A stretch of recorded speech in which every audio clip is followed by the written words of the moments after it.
So, there's a mysterious doorway in the middle of Antarctica. Some people think it's Bigfoot's vacation home, or a shuttlecraft from Star Trek, or maybe a door to Agartha, a mythical kingdom some people believe is located in the center of the Earth. Well, the scientists debunked all these poetic theories and explained that what looks like a mysterious doorway is located in an area of fast sea ice. It's offshore of the coast and is full of little islands with shallow water around them. When ice flows around hard rocks hidden underneath, it can create patterns that look odd but are totally normal. In this spot, the ice is thin, so the rocks underneath have a big effect on how the ice moves. The cold winds in Antarctica also shape the ice and snow and make it look like they're lines and shapes. So, the mysterious doorway is just a rocky ridge poking out because the ice has melted a little. The top of the doorway is the tip of the rock, and the sides are snowy trails left by strong winds blowing in the same direction. It's essentially an iceberg that got stranded and is melting in one place. One YouTuber found another out-of-place mysterious object more than 150 miles off the shore of Antarctica, a 400-foot-long ice ship. The internet went wild with theories like that the ship must have ended up there right from the Bermuda Triangle. But there was no scientific proof that it was a ship and not just a large chunk of ice. And once some other internet users revisited the place, they noticed the ice melted in the summer and the hypothetical ship was gone. Another mysterious Google Maps find in Antarctica was a pyramid. And before you make up an exciting theory about how the ancient Egyptians built a secret base here, I have to tell you it turned out to be just a mountain. It's part of the tallest mountain range in Antarctica that stretches for almost 250 miles. It's not the first pyramid on this continent, as explorers from the British Antarctic Expedition found another unusually shaped mountain and nicknamed it the Pyramid.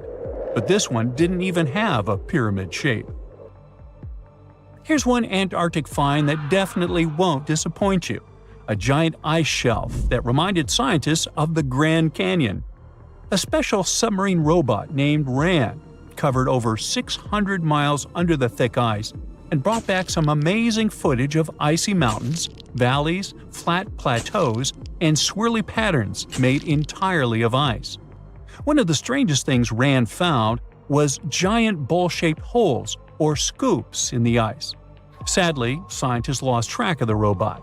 They think that curious Weddell seals may have accidentally bumped into RAN and caused it to get stuck. To save energy, RAN probably shut itself down, and the scientists couldn't find it again.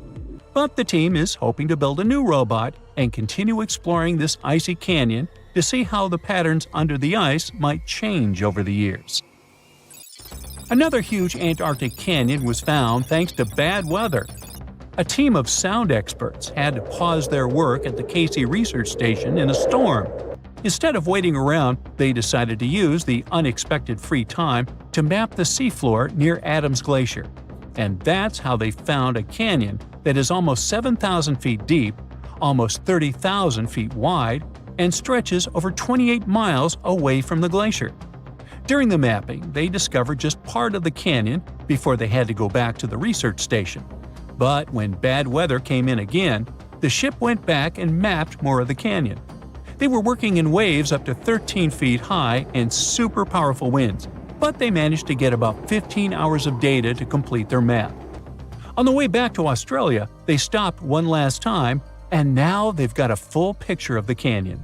Studying it is helping scientists learn more about the history of glaciers and the interaction between the Antarctic ice sheet and the ocean. Now, there's a frozen lake in Antarctica called Lake Enigma. For a long time, people thought the lake was completely frozen solid. But during one expedition, researchers found that under the thick ice, there was a layer of liquid water about 40 feet deep. To learn more, they drilled through the ice and sent down a camera to explore what was hiding in the lake's depths. The lake's water, which they think comes from the nearby Amorphous Glacier through a secret underground pathway, was filled with strange microbial life. These tiny microbes lived in mats that covered the lake bed. Some of the mats were thin and spiky, and others looked like crumpled carpets, or even small tree-like shapes that grew up to 16 inches. Many of the microbes could make their own food through photosynthesis, just like plants do, and it gave the lake a high amount of oxygen. One of the coolest discoveries was a type of microbe which usually lives in low-oxygen places. Lake Enigma might be similar to environments on icy moons like Europa or Enceladus, so it could mean that these moons also have hidden water under their ice and possibly microbial life too. One more mind-boggling discovery from Antarctica is tiny pieces of amber in mudstone, found here for the very first time. It took scientists years of studying incredibly well-preserved fossilized roots, pollen, and spores that they found back in 2017.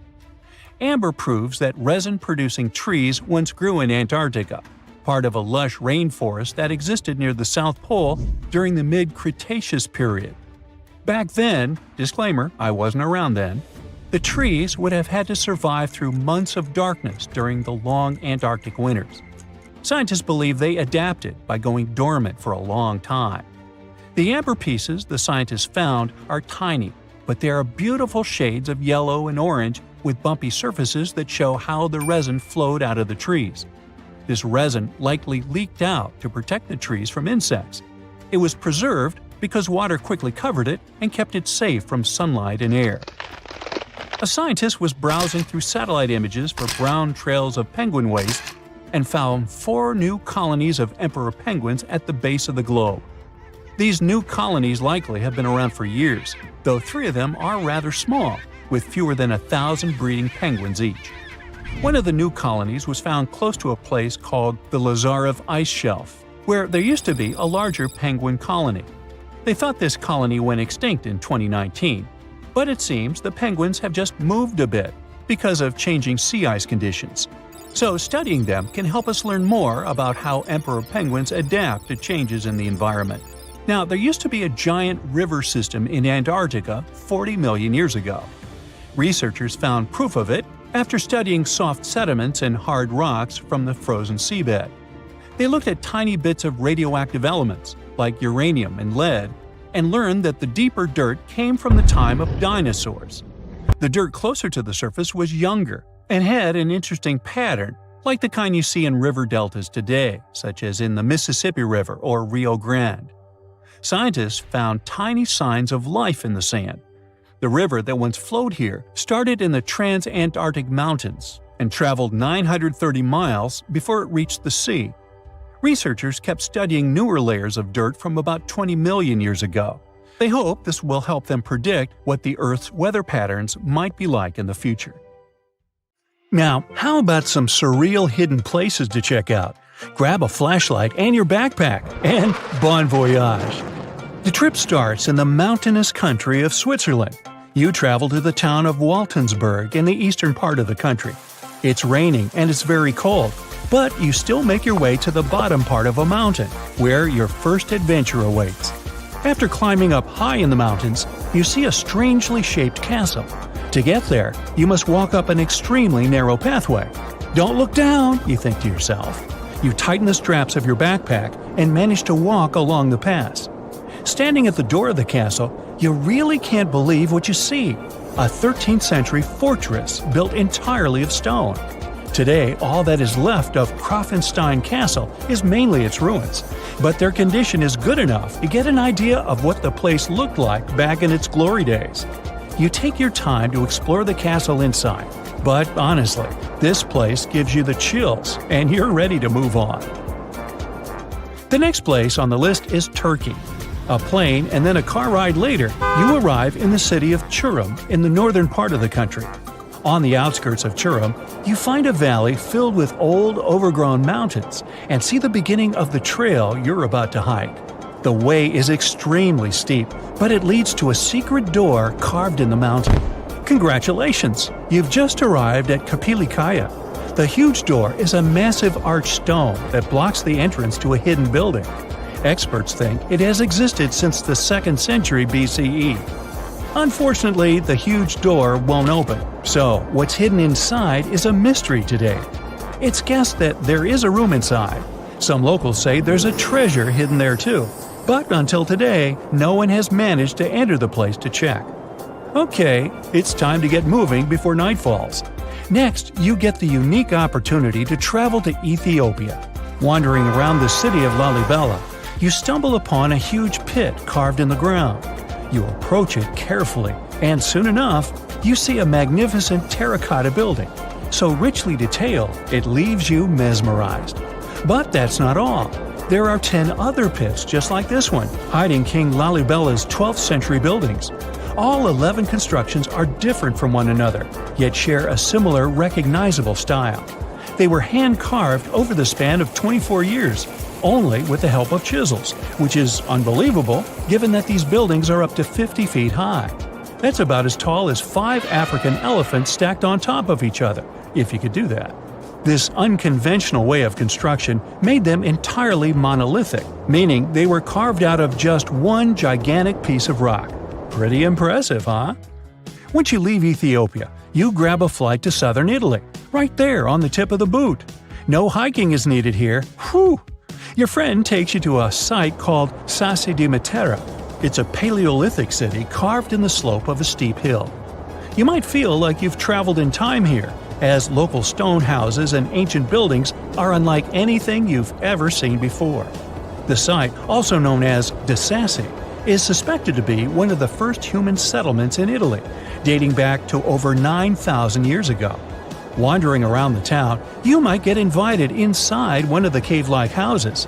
Oh, and as weird as it may sound, some of the streets run on top of people's homes. Talk about Paleolithic urban planning. You're probably becoming an expert on rock-cut architecture by now, but there are still a few sites left on your list. Next off, you head to Slovenia to visit the world's largest cave castle. This medieval castle was built on top of a 400-foot-high cliff and was designed to be impenetrable. Luckily for you, security is much more relaxed today. Still, if you're looking for a more challenging and less touristy way inside, you can get into the castle through one of its many underground tunnels. They were built over 800 years ago for the owner of the castle. He needed secret passageways to sneak supplies. Today, Pajama Castle is both enchanting and mysterious. I'd say it depends on whether it's a warm sunny day or a cold stormy night. After this medieval experience, you head on to visit Petra, a magnificent Jordanian monument found in the middle of the desert. To get around here, you'll need a large supply of water and sunscreen because it's going to get hot. But this site is worth it. The city of Petra is a marvel of the ancient world. Back in the 4th century BCE, this region was a trading hub at the crossroads of commercial routes. Petra was a wealthy city, home to the Nabateans, an Arab Bedouin tribe that thrived in the region for many years. The rock-carved gate-like structure Petra is famous for is called the Pharaoh's Treasure. It stands at the main entrance to the site and is said to have a treasure hidden inside. You might feel tempted to check it out for yourself, but that's an adventure for another trip. For now, you hop on another plane ride, this time to the Americas. First, you visit the USA, more specifically, the mountainous state of Colorado. You make your way to Mesa Verde National Park. There, in between the greenery and abundant vegetation, you'll find over 600 dwellings built in the cave beneath the cliff, carved deep into the mountainside. This ancient village is now considered a heritage site. The local Puebloan tribe built it back in the 1190s. One of its main buildings is called the Cliff Palace. It's a multi-story construction built from sandstone and mud mortar. The palace alone housed over 150 rooms. If you're feeling sporty, you might want to visit the Balcony House. To get there, you'll have to climb a 32-foot ladder. You'll get to see a mid-sized village of 38 rooms, including 2 kivas. Those are traditional chambers that were built by the Puebloans for ceremonial purposes. Still in the U.S., you make your way to the hills of South Dakota. You're there to visit one of the world's most impressive human-made sculptures on Mount Rushmore. What's so mysterious about this place, you might ask? Well, during Mount Rushmore's construction, a 70-foot-long secret tunnel was built behind the head of Abraham Lincoln. The tunnel was supposed to hold all the documents and artifacts important to the United States history. After the designers thought it through, they decided it was better to hide them in a safe box in the floor of the tunnel. The box holds the history of how Mount Rushmore came to be carved, as well as a brief history of the U.S. and the 4 presidents depicted on the mountain. Amazing, right? Now, you're headed down to Machu Picchu, a South American site hidden between the Peruvian mountains. Machu Picchu itself is already a mystery. Researchers still don't know why or even how the ancient Incan civilization managed to engineer the stone-built citadel all the way back in 1450 CE. To get there, you must endure a 3-day hike, reaching the impressive altitude of 8,000 feet above sea level. Or you can get a train, but that's no fun, right? You're here to check on a relatively new discovery. Back in 2010, French engineer David Crespi was taking measurements of the Inca ruins when he noticed a door he had never seen before. It was sealed off by stones. He went back to the site a few months later with an electromagnetic scanner. The scanner, which could detect objects behind walls, showed there were copious quantities of metals behind that sealed door. The researcher contacted the Peruvian authorities requesting to remove the rocks, but they didn't authorize it. As of today, the door is still locked. Whew, this trip was long, wasn't it? Make sure to get some rest, Indiana Jones. You know, there are many doors all around the world that have no keys. Maybe you can guess how to open them. The first destination is… okay, read this, and good luck to you.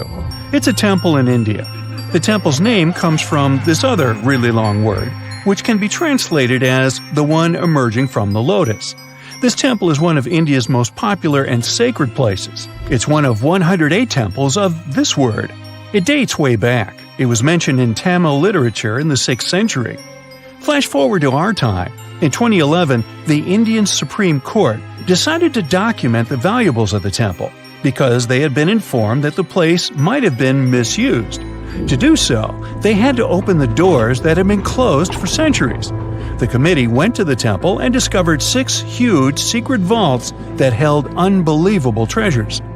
After the chamber doors opened, they found at least $22 billion worth of golden idols, necklaces, and coins. The officials also discovered ceremonial costumes and gold coconut shells with jewels. Plus, they saw large diamonds. Not our understanding of large, though. Some of these precious stones were as large as 110 carats. To put it in perspective, a small solid gold statue from the collection could be worth around $30 million. After this fairy tale-ish treasure had been discovered, the temple got equipped with metal detectors, cameras, and other safety precautions before the first visitors started to arrive. Now, there are a lot of security guards at the temple. But are they protecting the treasure, or is there something more mysterious hiding behind its doors? The temple has 6 chambers, and the valuables are kept there. These rooms are named Chambers A through F. The expedition committee opened 5 of these vaults with significant effort. But the most bizarre thing is that, despite all the efforts involving existing tech, the mysterious Chamber B still wouldn't open. On the side of the door, 2 carved cobras are welcoming you. The door works as a gate. You can easily see it with the unaided eye, just like the doors leading to other chambers. Surprise! Experts discovered 2 more doors behind the first one. The second door is wooden, and the last one is made of iron. Strangely, the last door was sealed. It also doesn't have any means of entry, no bolts, handles, latches, or anything else. To this day, no one knows what's inside Chamber B. Believers say that opening the door against its will can release into the world unnameable things. Others say that Chamber B may hide a tunnel. It might not be related to the reasons above, but the High Court of India warned against opening the doors of Chamber B. Now, in 2010, David Crespi, a French engineer, visited Machu Picchu. He discovered a strange door in one of the main buildings. The door was in a narrow path neither tourists nor archaeologists used very often. David believed that the place was an entrance the Incas had sealed for some reason. He contacted archaeologists and authorities right away. They promised him to start investigating the area in the near future and let him know about his potential discovery. Well, months passed, but he didn't get any news. No response to his emails and calls. In 2011, he found an article by Terry Jameen about Peru. David reached out to him in no time. He described his finding to Jamin. After that, Jamin and other archaeologists went to Machu Picchu to investigate the secret door. They concluded that this door was indeed an entrance sealed by the Incas. The researchers confirmed the existence of 2 entrances found behind the famous door. They also got the 3D representation of a staircase leading to the main room and another chamber. The analysis also revealed several cavities, among which there was a vast quadrangular room. Plus, georadars detected some metals. Those might be golden and silver objects. Jamin and his team thought this place was a chamber of pre-Hispanic times. They believed the door had been sealed by the Incas to hide something important, maybe an enormous treasure or something no less precious. Jamin also claimed that finding this chamber could lead to the discovery of a mausoleum. Jamin submitted an official request to the Peruvian authorities for permission to open the chambers. Yet, neither his application nor requests of other archaeologists have been approved so far. Authorities claim that opening this door could cause damage on the other sides of the archaeological site. Yet, the use of an endoscopic camera has confirmed the hypothesis that the stone blocks at the entrance are only there to close the passage. They are not there to support the internal structures of the building. The third mystery is in Giza, Egypt. Explorers uncovered 2 secret doors inside the Great Pyramid. There are 2 tunnels, each around 8 inches wide, that go from the north and south walls of the Queen's Chamber. But the tunnels are closed by stone blocks before they reach the outside of the pyramid. So, where are they leading to? No one really knows the true purpose of these tunnels. Some archaeologists think these doors might be hiding a yet undiscovered chamber. Egyptologist Zahi Hawass explained how these doors were first found.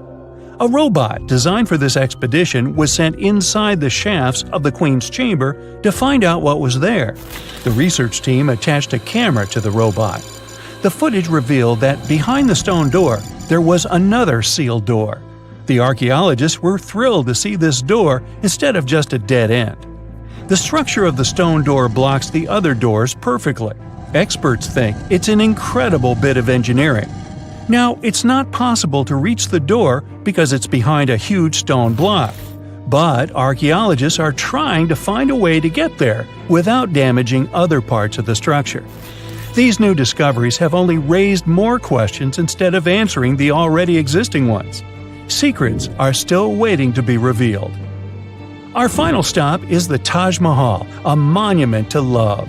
Mughal Emperor Shah Jahan made this memorial to honor the memory of his beloved wife, Mumtaz Mahal. The total number of doors in the Taj Mahal is so great, this video would be days long if we started talking about all the sealed rooms. Experts think that if someone opened these doors after they've been closed for so long, it released carbon monoxide. And when this gas meets the marble, it forms calcium carbonate. That's why this could lead to the appearance of cracks in the minarets of the Taj Mahal. Also, a legend says that if these doors get open, a dreadful curse will be unleashed from the mausoleum's underground chambers. And here's a bonus from Canada: the door of room 873.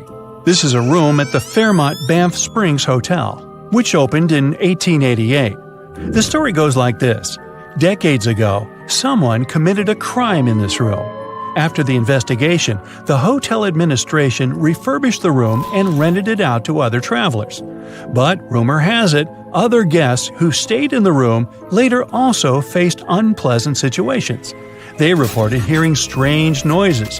The TV in the room kept flickering. It's guessed that the door of room 873 was sealed with bricks. Curious guests who heard these mysterious stories wander along the corridor where the room used to be and knock on the walls to contact potential ghosts. Well, which of these secret doors would you like to open? There are countless doors all over the world that haven't been opened for decades, and even centuries. The question is why? It seems that nowadays you can open any door you want. The truth is that some doors were sealed for a grave reason. And so far, nobody has found out what treasures and mysteries they hide. Here are 4 doors that keep their secrets all too well. The Taj Mahal. First up, we've got the Taj Mahal in India. one of the most romantic places in the world. Shah Jahan commissioned it in 1631 and dedicated it to his third wife, who he loved like crazy. They were married for 19 years and had a whopping 14 kids together. But unfortunately, she passed away while giving birth to their last baby.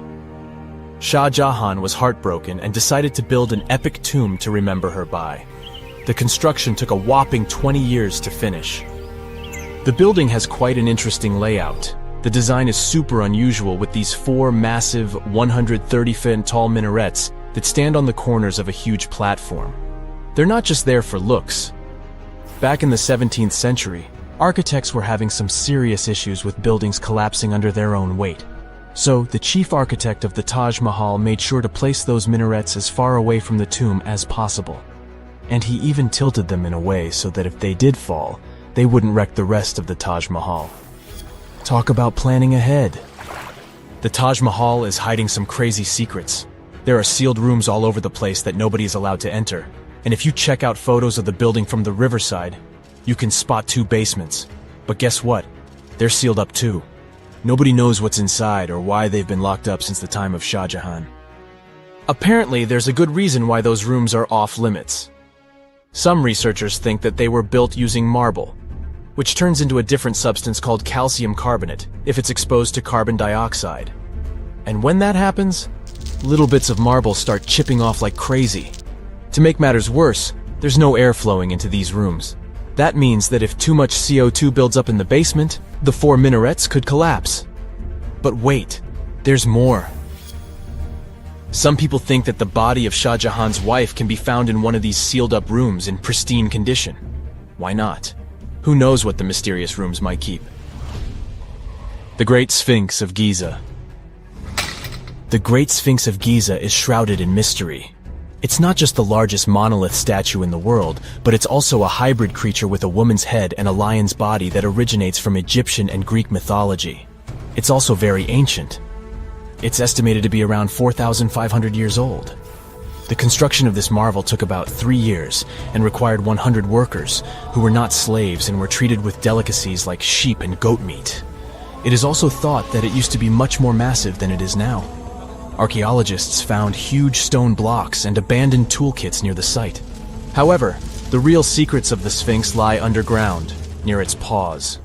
A group of scientists used a seismograph to detect 2 hidden chambers beneath the Sphinx's paws. Some people think that these rooms might be the legendary Hall of Records, which holds ancient scrolls revealing the secrets of the universe. I mean, that's way cooler than any library I've ever been to. Rumor has it that the Egyptians even had info on Atlantis stashed down there, which is like a super old version of a conspiracy theory. Unfortunately, we can't go on an adventure to check it out just yet. The chambers presumably have 2 entrances, but both remain sealed. The researchers haven't yet received the green light to check out their theory. Let's hope they won't keep us in suspense forever. Sri Padmanabhaswamy Temple. This temple is located in the beautiful state of Kerala in India.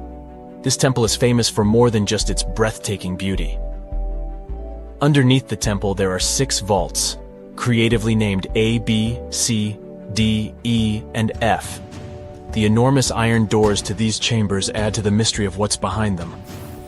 A few years back, the authorities decided to open these vaults to the world, but it wasn't an easy task. You can't just open the doors and enter the vaults. It required a lot of work. It took them a while, but finally, in 2011, they opened 5 of the 6 chambers. And guess what they found? Tons of treasure. Bags of gold, precious gemstones, and priceless diamond jewelry. The estimated worth of everything found in the vaults is a whopping $1 trillion. It's like the temple was the real-life inspiration for Aladdin's Cave of Wonders. But wait, I said 5 of the 6. What happened to the last one? Vault B has remained closed, but not for lack of trying.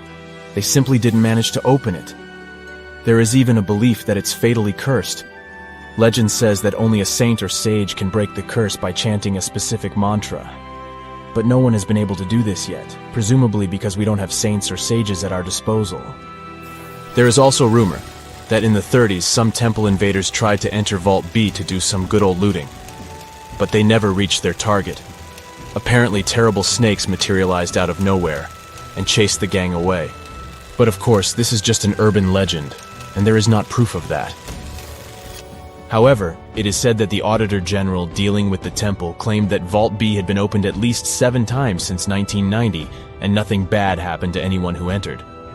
Who knows? Maybe we should send Indiana Jones to check it out. The First Emperor's Tomb. Deep under a hill, completely undisturbed and surrounded by dangerous traps, lies an ancient 2,000-year-old tomb. It belongs to Qin Shi Huang, the first emperor of China. He was born in the Qin state and became king when he was just a boy.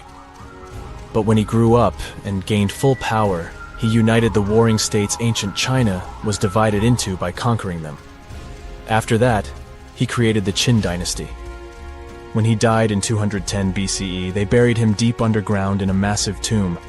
And when I say massive, I mean massive! Back in 1974, some farmers in Xi'an, China, stumbled upon something strange while digging a well, a huge terracotta soldier. This discovery led to an extensive archaeological dig that has continued for over 40 years, revealing a collection of thousands of clay soldiers. The unique thing about these soldiers is that each one has its own unique features, from hairstyles to facial expressions. It's believed that there could be up to 8,000 of these soldiers, but only 2,000 have been found so far. Interestingly, the central tomb, which is believed to be the resting place of the emperor, is still untouched. In ancient records, there are references to a vast underground city that the emperor built, complete with scenic towers, palaces, and whatnot. Sima Qian, a Han Dynasty historian, wrote that the tomb was adorned with treasures and had space for hundreds of officials, but the lack of technology to properly examine the site is what's holding things up. Qin Shi Huang was surrounded by liquid mercury in his tomb, with 2 of the streams representing the major rivers of China, Yellow River and Yangtze. The ancient Chinese believed that mercury could provide immortality, but it could have also caused the emperor's death since he regularly took mercury pills to prolong his life. The dangerous levels of mercury contamination in the soil near the tomb are the main reason why scientists are reluctant to explore it. It could be very dangerous both for people and for the environment. Now, if I had to choose which door to open, I'd probably go for the one that doesn't lead to a tomb surrounded by poisonous mercury. Call me crazy, but I'd like to avoid any potential health hazards. There are many myths around arguably the greatest structure ever built by humans, the Great Wall of China. Some say it's so grand that it's visible from space. Others claim that you can see it from as far as the moon. Other theories suggest that the builders of the wall were left inside. Well, sorry to disappoint you, but all these impressive stories are just myths. But even with those stories busted, the Great Wall of China is an impressive and truly breathtaking structure. So let me tell you its true story. Today, China is one of the most populated countries in the world, counting as many as 1.4 billion residents. It's also one of the oldest nations in the world. It has 3,500 years of continuous written history, but the civilization existed long before that. There is a theory that while the European continent, for example, was most likely reached by humans from Africa, China wasn't populated by settlers that came from somewhere else. Some people believe that the Chinese civilization got formed from local Stone Age people who lived on the territory since the prehistoric period. So now, the Great Wall of China. It's truly big even by today's standard, stretching for over 13,000 miles. To imagine it better, it's almost 5 times the distance between New York and Los Angeles. Or even a bit greater than the distance between the North and South Poles. Even in modern times, people have never built anything close to this big. Of course, it didn't take a day to build the Great Wall of China. 2, keep going. In fact, the wall was being built for centuries. Maybe you know that ancient cities had walls around them to protect themselves from invaders. Yes, Chinese cities had them too. The first Chinese emperor united the country in 220 BCE and got a brilliant but very ambitious idea to turn all city walls into one big wall that would defend the country's border against attacks from the north. A trusted general directed the construction, enrolling a big group of workers, soldiers, commoners, and convicts. Back then, the wall was built of rammed earth and wood.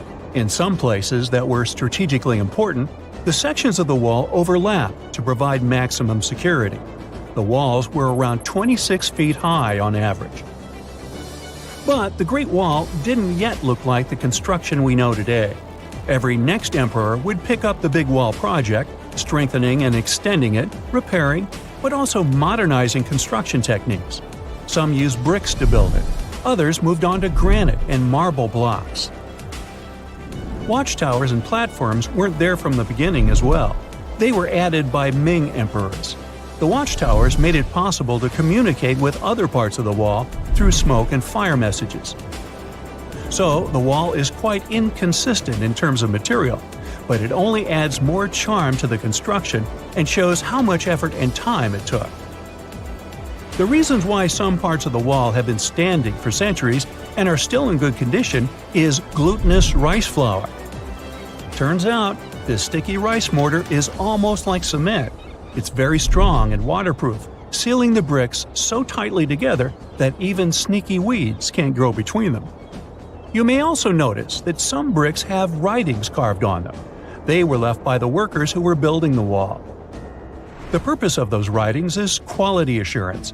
They contain such information as location, quantity, and responsible officials. So, in the case of some problems with the quality of materials or constructions, it would be known who should be held accountable for it. Recently, a research group has looked through official historical documents of the Ming Dynasty that ruled China from the 14th to the 17th centuries. They came across records of secret doors in the Great Wall, so they decided to find them. They used a flying robot to capture continuous centimeter resolution photos of the wall. They photographed 90% of the wall that was built during the Ming Dynasty and discovered the remains of over 220 secret doors along the wall. Some of them have a specific width and height that allows only one person to go through. Others are large enough to allow two horses to pass at the same time. Why are the doors there? Well, the Great Wall's main goal was to protect the country from the enemy. Building doors that could let the enemy in would undermine the whole point of having a wall. So, of course, the doors were secret passages. They perfectly matched the surroundings topographically, and the exit on the outside was camouflaged with bricks so that it was almost completely indistinguishable from the brick wall. The wall was never just a defensive wall, and it was never completely closed. It could be opened on demand. It was also a structure used for trade and commerce, communication between inside and outside the wall, and of course, for defense and spying. Some doors were used for trade with the other side. Through smaller doors, a person would sneak out to spy on the enemy that lived on the other side. The hidden gates were also useful for a sudden attack. As you remember, some gates were camouflaged with brick on the outside. The exit was so indistinguishable that the enemy had no idea exactly where it was located. The inside entrance for Chinese soldiers was hollow, so they could walk through the wall and break the camouflaged exit gate from the inside, starting their surprise attack. Now, even though the main point was to prevent outsiders from getting into the city, the wall wasn't too effective on that matter. It could still be climbed over or marched around. So the wall was being watched at all times, and the guards gave signals to the troops if they saw the enemy approach. Also, the wall provided more time to mobilize and bulk up the country's forces or lure the enemy troops into a difficult strategic position. The construction stopped at the end of the 19th century.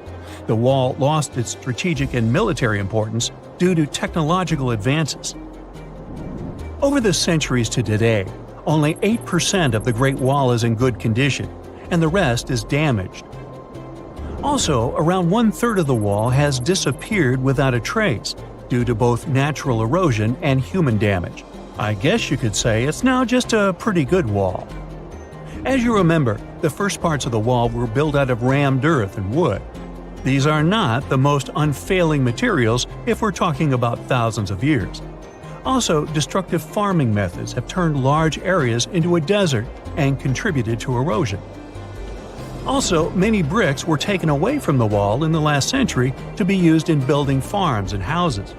The wall is being deconstructed stone by stone even today, but this time by tourists. Quite a few of them take a stone as a souvenir.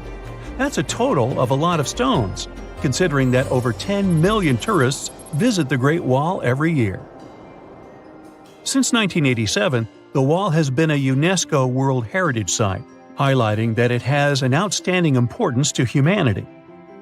The wall is one of China's 56 World Heritage Sites, second place among countries with landmarks protected by UNESCO. Who's first, you ask? Well, the top spot, with 58 World Heritage Sites, belongs to Italy. And do you know that the wall isn't only a famous tourist attraction, but also the location of the Great Wall Marathon? It's a marathon that was established in 1999 and is one of the most challenging ones in the world. You guessed right, people run along the wall, including all the steps. There are 3 distances, so that participants can run a full marathon that is 26 miles, a half marathon that's 13 miles, or just have a fun run of 5 miles. Something strange is lurking beneath the sands of Giza, and scientists have no idea what it is. Archaeologists just found a hidden structure near the Great Pyramid using advanced ground scanning technology. What's inside?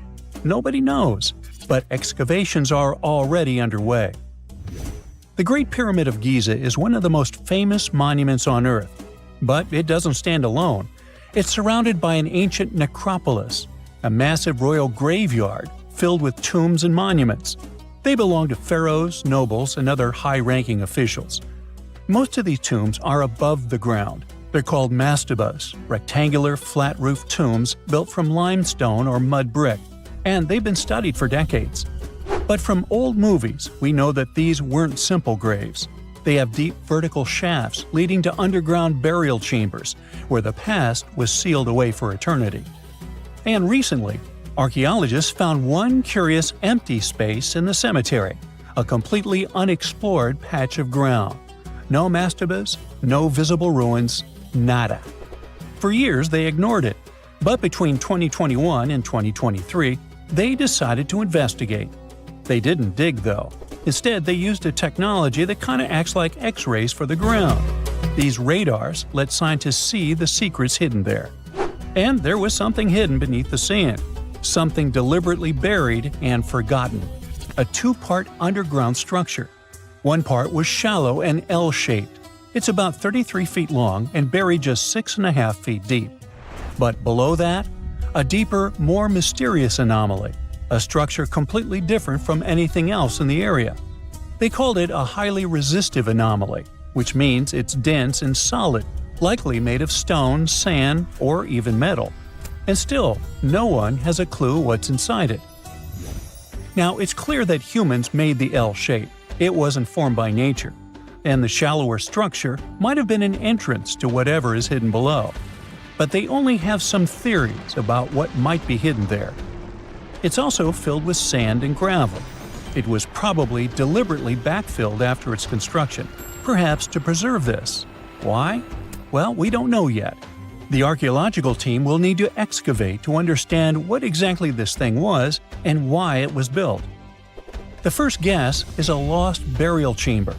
Many tombs in Giza have underground burial sites, but most have clear surface markers. This one, for some reason, has nothing, but it could be one of them. The second guess is an ancient offering chapel. Egyptologists know that some chapels were built in this shape, but usually they were above ground, not buried like this.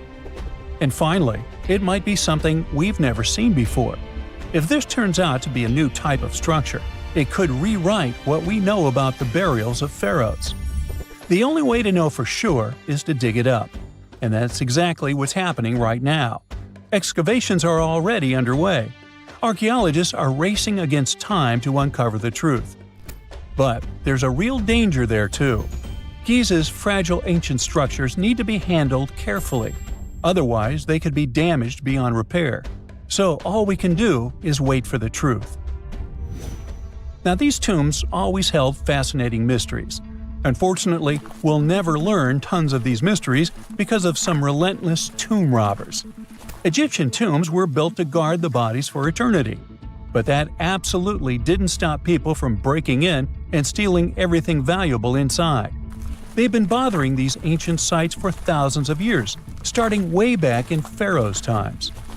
Many of the most famous tombs, including those in Giza, Saqqara, and the Valley of the Kings, were looted. It was a common practice in ancient Egypt. And they were serious about this whole thing. They dug secret tunnels to bypass traps and walls, bribed or threatened tomb workers to get inside knowledge, cracked open sarcophagi to grab gold, jewelry, and artifacts. And by the time modern archaeologists got to most of these tombs, they had already been picked clean.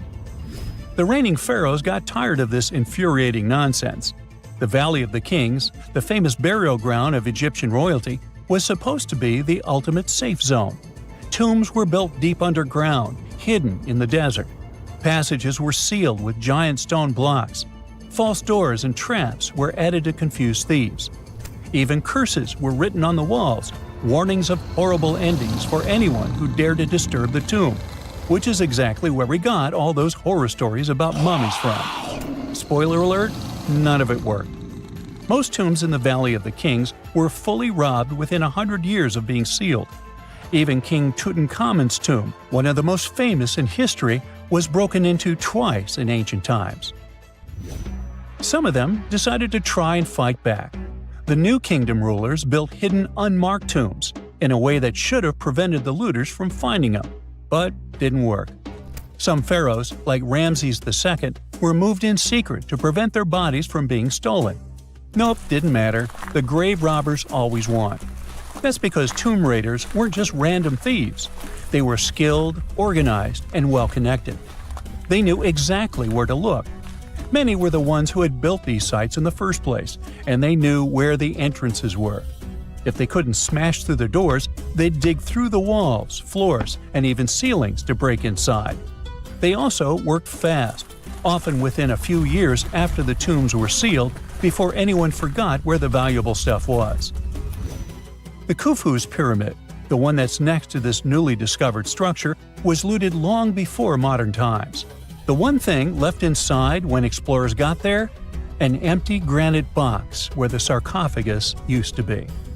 Unfortunately, it's not just about gold. History itself gets stolen during these raids. Ancient Egyptians wrote detailed records of what exactly and where they buried.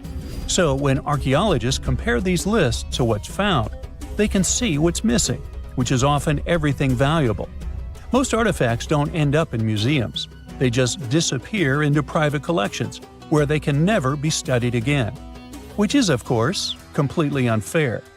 In fact, a few countries have had enough and started passing laws to take historical artifacts back from private collectors. In Italy, if you own an ancient Roman artifact, you must prove you got it legally. China is actively hunting down stolen artifacts, and they must find ways to retrieve it back from the Western collectors. In Egypt, they passed new laws making it illegal for private citizens to own any ancient Egyptian artifacts at all. Other countries, like the US, the UK, Germany, or Switzerland, are completely fine with rich guys owning their history. The British Museum is built on looted things. European empires invaded half the planet and took whatever they wanted back home. Their museums are often full of such stolen artifacts, and unfortunately, they refuse to give most of them back. For example, the Rosetta Stone. It was taken from Egypt by Napoleon's army, then stolen again by the British after they beat the French. Egypt has been demanding to return for years, but they still can't get it back. Or the Parthenon marbles. These magnificent, massive Greek structures were taken from the Parthenon in Athens by a British lord in the 19th century. Greece has been begging for them back ever since, but the UK doesn't feel like it. Not to mention tons of Mesoamerican artifacts, scattered in various museums across the world. European explorers raided Mayan and Aztec temples, took statues, jewelry, and sacred objects, and now Mexico is fighting to get them back. Well, wouldn't it be surprising even if this mysterious underground chamber has somehow been looted already? But if it's a newly found place, could it be one of the few that escaped the hands of grave robbers? Could there still be ancient artifacts, untouched for 4,500 years? We can only hope that those guys didn't get there first. A comfortable abode with a gorgeous view of the Mediterranean Sea will serve as a perfect rain shelter. Well, this is what a real estate advertisement might have looked like for Neanderthals 100,000 years ago. Welcome to the weird and wonderful caves you could live in, or not. Of course, back then, neither real estate and advertising had been invented yet. Never mind the fact that Neanderthals couldn't build houses and often lived in caves. Yet, one of those caves looks an awful lot like a residential building. It's situated inside a high limestone cape called the Rock of Gibraltar. If the Neanderthals had had an economy, the caves inside this rock would have cost a bundle. Navigators discovered it in 1907. They just spotted a big hole inside the fortified rock. For many years, scientists have studied this place and found some traces of Neanderthals. They discovered ancient tools in the cave and bones of old animals. But the coolest thing was, they found 4 caves inside the rock. It was like a residential complex. Neanderthals lived alongside neighbors and helped each other hunt and fish. They created feather decorations and painted abstract drawings on the walls. Imagine our ancient predecessors hanging out in these caves 100,000 years ago. And now, scientists hang out there and study the primeval past of Neanderthals in detail. At the end of 2021, archaeologists uncovered a gap inside one of the caves leading to an unknown tunnel. They crawled through this hole and opened a new space under the cave roof. This place has been closed off from the outside world for over 40,000 years. And it seems it was one of the most prestigious apartments in the entire mountain complex. It has high ceilings with ancient stalactites. The ruined stone curtains divided the apartment into several rooms. Scientists also found the remains of ancient animals and scratches on the walls. It seems that Neanderthals had never lived here, but they used to visit this place. Archaeologists found the shell of a sea snail called dog whelk. One of the Neanderthals brought it here for some reason, but the primary owners of this place were hyenas. These caves show that Neanderthals were closer to humans than to monkeys. They had a way of life and even some customs. There's still a lot of work ahead, and scientists hope to find new rooms inside this rock. Meanwhile, in 2003, archaeologists discovered another early dwelling on the Isle of Flores in Indonesia. Among the green jungle, they found a cave with ancient tools. At first, everyone thought the human ancestors lived here, but then scientists discovered an unusual skeleton of an adult. A thorough analysis showed the skeleton belonged to a 30-year-old woman, 3.5 feet tall, just above the waist of an average adult. The woman's weight was equal to the weight of an adult shepherd. The skeleton didn't belong to Neanderthals or Australopithecines. It was a new unknown species, which scientists called Homo floresiensis, or simply the Hobbit. Also, there were remains of unusual ancient animals in the cave. It was an elephant the size of a cow, some large storks, and giant rats. Archaeologists have found out that hobbits were not the owners of this place. The main inhabitants were the rats the size of a cat. Maybe they were fighting the hobbits. Some analysis shows that Homo floresiensis wasn't our direct ancestor. They were in a separate branch of evolution. The hobbit skeleton looks more like that of a monkey than of modern humans. In 2009, in the dense jungle of Vietnam, archaeologists discovered Son Don, the largest cave in the world. If you go inside the cave and shout, you'll hear your echo a long time. In some places, the height of this cave reaches half the height of the Empire State Building, and the total area is larger than one central block of New York. Son Don is one of the 3 caves in the Vietnamese jungle. Many intricate mazes connect these caves. Inside, you can find unique plants and trees that live separately from the outside world. It's a real underground jungle. In some places, you can find collapsed ceilings that let the sunlight in. Besides unusual trees and plants, ancient stalactites hang there. Some limestone deposits are more than 450 million years old. They were here even before dinosaurs appeared. There are also many rivers in the cave. Rainwater coming down from holes in the ceiling has formed them. Fast streams resemble slides in a water park. They lead to unknown underground labyrinths. Scientists have studied only a small part of all these caves. The next unusual cave is in New Zealand. Hundreds of thousands of fireflies live inside. Each of them glows with a blue light. Together, they light up the cave. It may seem to you that you're on another planet, but you can't stay there for a long time. Special air measuring devices are everywhere. Scientists monitor the level of carbon dioxide necessary for the normal existence of fireflies. These insects are sensitive to the environment. If there are many people in the cave, or they stay there too long, the park staff will ask them to leave the place. It's like you're literally stealing oxygen from the fireflies. We've seen some pretty amazing caves so far, but how about a scary one? We're going to the desert of Yemen's Al-Mara province. What we're looking for is not a cave, it's just a black hole in the ground, right in the middle of the desert. It's big, the size of a basketball court. It's not its size that could scare you, but what's inside. Scientists are still not sure what it is.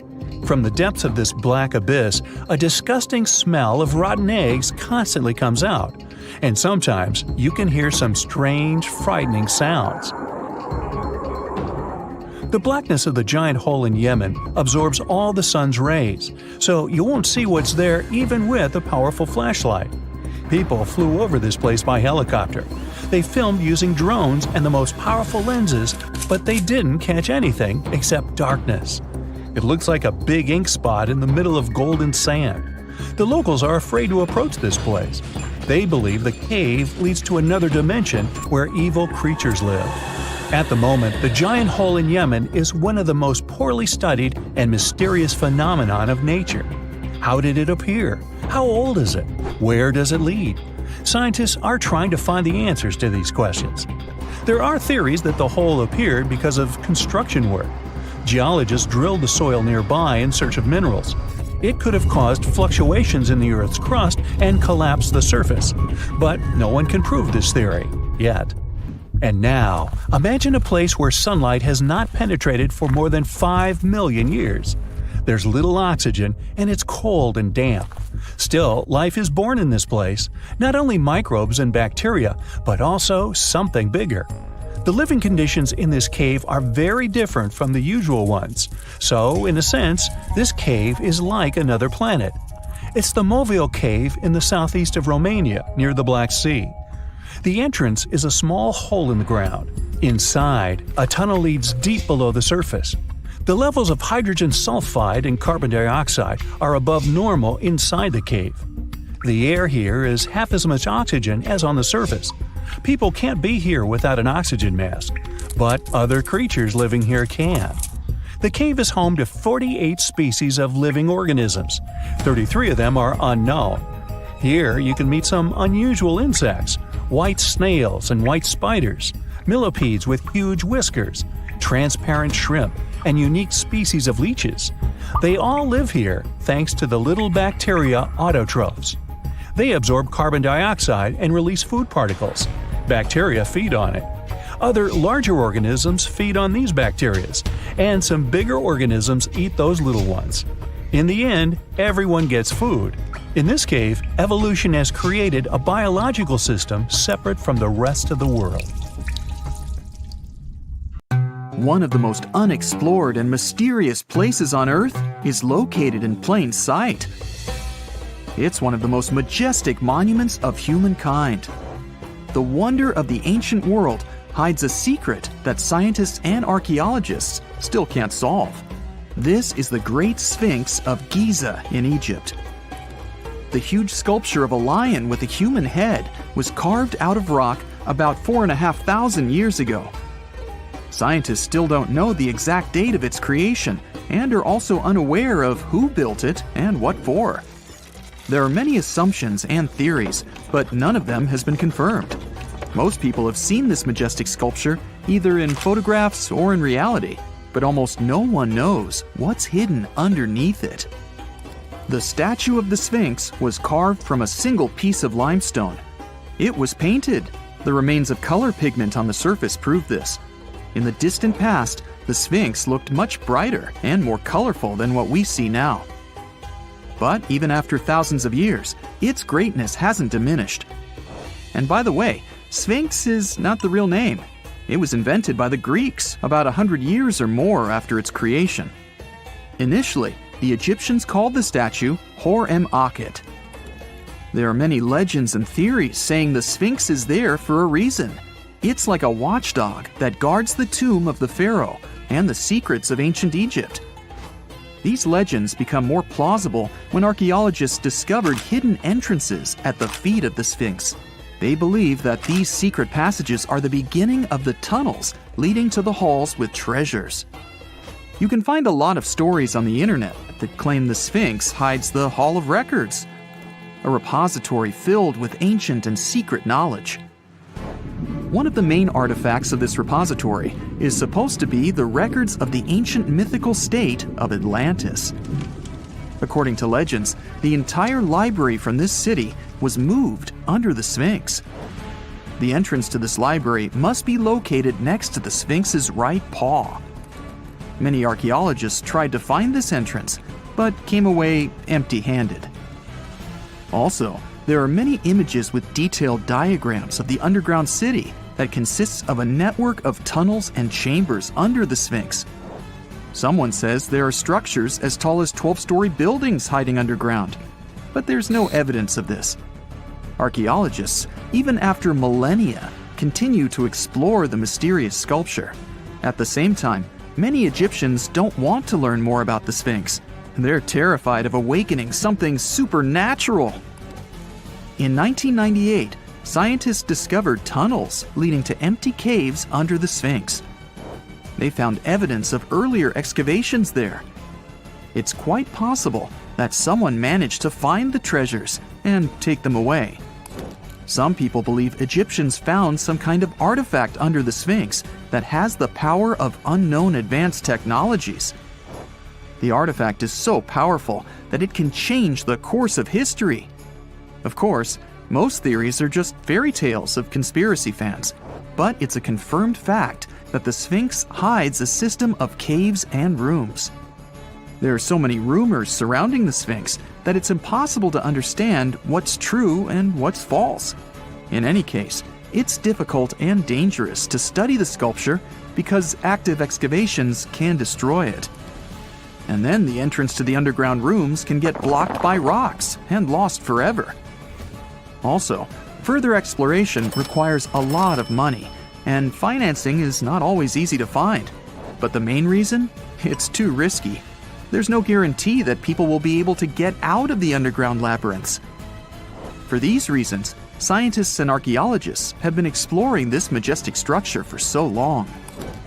Another famous architectural monument with a secret is Mount Rushmore in South Dakota. Everyone admires the images of the U.S. presidents' faces carved into the rock, but few people know that there's a secret room hidden behind the head of Abraham Lincoln. The architect of Mount Rushmore wanted to carve slabs on the rock with the record of the main stages of the country's history. But his plan was too complicated to carry out. Then he was offered to implement it on a much smaller scale, to build a secret room inside the mountain. The idea was to save this knowledge so that future generations will always remember the history of their country. Unfortunately, the architect didn't have time to finish his work. The construction stopped for several decades. But in the late 90s, the project was resumed. Porcelain enamel panels depicting the history of the U.S. were placed in the room. It's possible that these plates will be stored there forever. But people can't see them, at least for now. The room is inaccessible to tourists as it's too difficult to get inside. Another secret room is located in the Empire State Building. More precisely, it's not even a room, but a place where you can take cool photos. Almost all tourists gather on the observation deck of the 86th floor to enjoy a stunning view of Manhattan. But there's another deck with panoramic windows on the 102nd floor. There are way fewer people there because almost no one knows about that place. Fortunately, access to this deck is open to everyone. You probably won't have to wait in line for a long time to take a photo. You'll feel special because you're in such a secret place where there are almost no people. But the coolest place is even higher, on the 103rd floor. This is a spacious observation deck where celebrities get their photographs taken. It's not a public place, but if you know the right people, you can get there. There are almost no security measures on the site. Only a low ledge between you and an abyss. That's why crowds of people are forbidden from coming here. It's not so easy to get there, and you're unlikely to succeed without a guide. First, you need to choose the right elevator that will take you there. Then you'll go through several engineering rooms filled with pipes, electrical panels, and other technical stuff.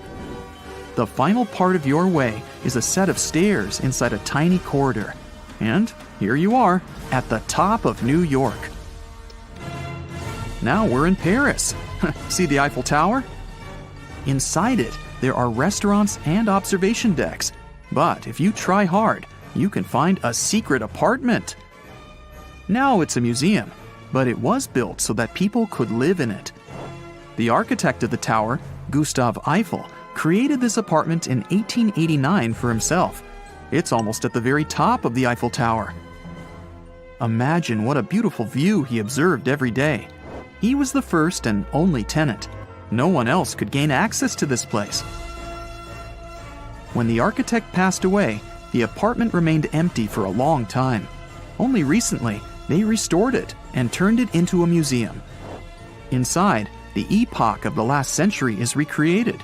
They even put wax figures of Gustav Eiffel, his daughter, and the American inventor Thomas Edison inside the room. This place is filled with an endless stream of passengers, office workers running late, visitors from other cities, noise, and train whistles. At Grand Central Station in New York, among all these sounds, you can hear the sound of a ball hitting a racket, if you're in the right place. A real tennis court is hidden inside New York Central Station. It belongs to a tennis club that arranges corporate games for employees of many companies. The club was opened in the 60s. Now we're moving to London, Charing Cross Road. It isn't easy to find one secret place here. To do this, you need to look carefully at your feet. Do you see these sewer grates in the asphalt? Inside them, you can notice two signs with the name Little Compton Street. Yeah, there's another street right below you. It disappeared from all maps at the end of the 19th century. Charing Cross Road was built over it. The identification signs that you see are part of old engineering tunnels. There's another interesting place in London. It's located in the southeast corner of Trafalgar Square. At first glance, it looks like a thick lamppost, but there are too many tourists walking around. You come closer and realize that one person can easily fit inside the post. The lamppost belongs not to an electrician, but to a police officer. Yeah, this is the smallest police station in the world. It was built in the 1930s and used as a watch post. Officers had to sit there one by one and watch Trafalgar Square. That always attracted a lot of pickpockets and all kinds of other criminals. Whenever you hear about ancient ruins, you almost never picture them being suspended somewhere, or just randomly hanging on the branch of a tree, right? In fact, for most of the ancient artifacts we have exposed in museums all over the world, archaeologists did quite an impressive amount of digging. You see, buildings have this funny way of fading away over time if not properly taken care of. Sometimes we need to reuse some building materials, so an older construction may be sacrificed in the process. Other times, houses are abandoned, and once they are exposed to the elements on the surface, like rain or sunlight, they don't really stand a chance. Some just simply crumble away due to good old erosion. So the only way a piece of architecture can survive the test of time is if it's somehow gotten buried deep down. Now, how did they end up buried in the first place? Well, it's quite the comedy of errors. Ancient cities had a habit of gradually raising their ground level like a kid adding toppings to their ice cream sundae. You see, these settlements were always busy collecting food and building materials to keep up with their ever-growing population. But hey, who has time to deal with waste and rubbish? It wasn't exactly high on their to-do list back in the day. So when it came to building new houses, ancient civilizations found it much easier to save their sweat and tears by piling up the rubble and constructing right on top. But that's not all. Rivers would also occasionally flood and deposit a layer of sediment on the city floors, further encapsulating those ancient constructions. And in those dry regions like the desert, where the wind likes to show off its sand and dust dance moves, you can bet it was a constant struggle to keep the establishments clean. One hilarious example is the Sphinx, which had its head buried in sand until a group of archaeologists unearthed it in 1817. Some ancient towns eventually got covered up because they were completely abandoned. With less human activity to control their expansion, plant seeds couldn't resist the opportunity and sprouted all over the place. They gobbled up carbon dioxide from the air and grew, adding more and more bulk to the ground. Those cheeky roots even decided to stabilize the soil made from decaying plant matter, creating layers upon layers of earthy goodness. It's like the ultimate DIY project Mother Nature embarked on, with plants as her loyal helpers. The act of digging into the secrets of ancient civilizations is not just about unearthing a lost world. It's also an epic quest to reveal the hidden treasures beneath layers of history. But how do archaeologists know where to dig in the first place? If everything is covered in layers upon layers of sediments, debris, and plant roots, they must have some sort of system they rely on before embarking on a new project, right? For starters, they're not always the ones suggesting an archaeological dig in a certain location. Let me explain. Let's say you're a contractor and you want to build a new fancy apartment complex in your city. Some local legislations have certain requirements before your project can start, though. For instance, before anyone starts building on a piece of land, they might need to bring in specialists to check the soil. These clever folks can be archaeologists, geologists, or paleontologists, and they need to keep an eye on things during development. If any artifacts or ecofacts, fancy word for organic remnants, are discovered, these experts swoop in to excavate and study them. But what about sites that have nothing to do with bulldozers and yellow hats? Archaeologists have more than one trick up their sleeves when it comes to locating ancient hotspots. They dive deep into historic records with a healthy dose of detective work. By sniffing out old documents and maps, they can piece together the puzzle of human activity in a specific area. If a site has been visited before, it's even better. Finding records of past excavations or historical accounts can give archaeologists lots of information on where to continue their treasure hunt.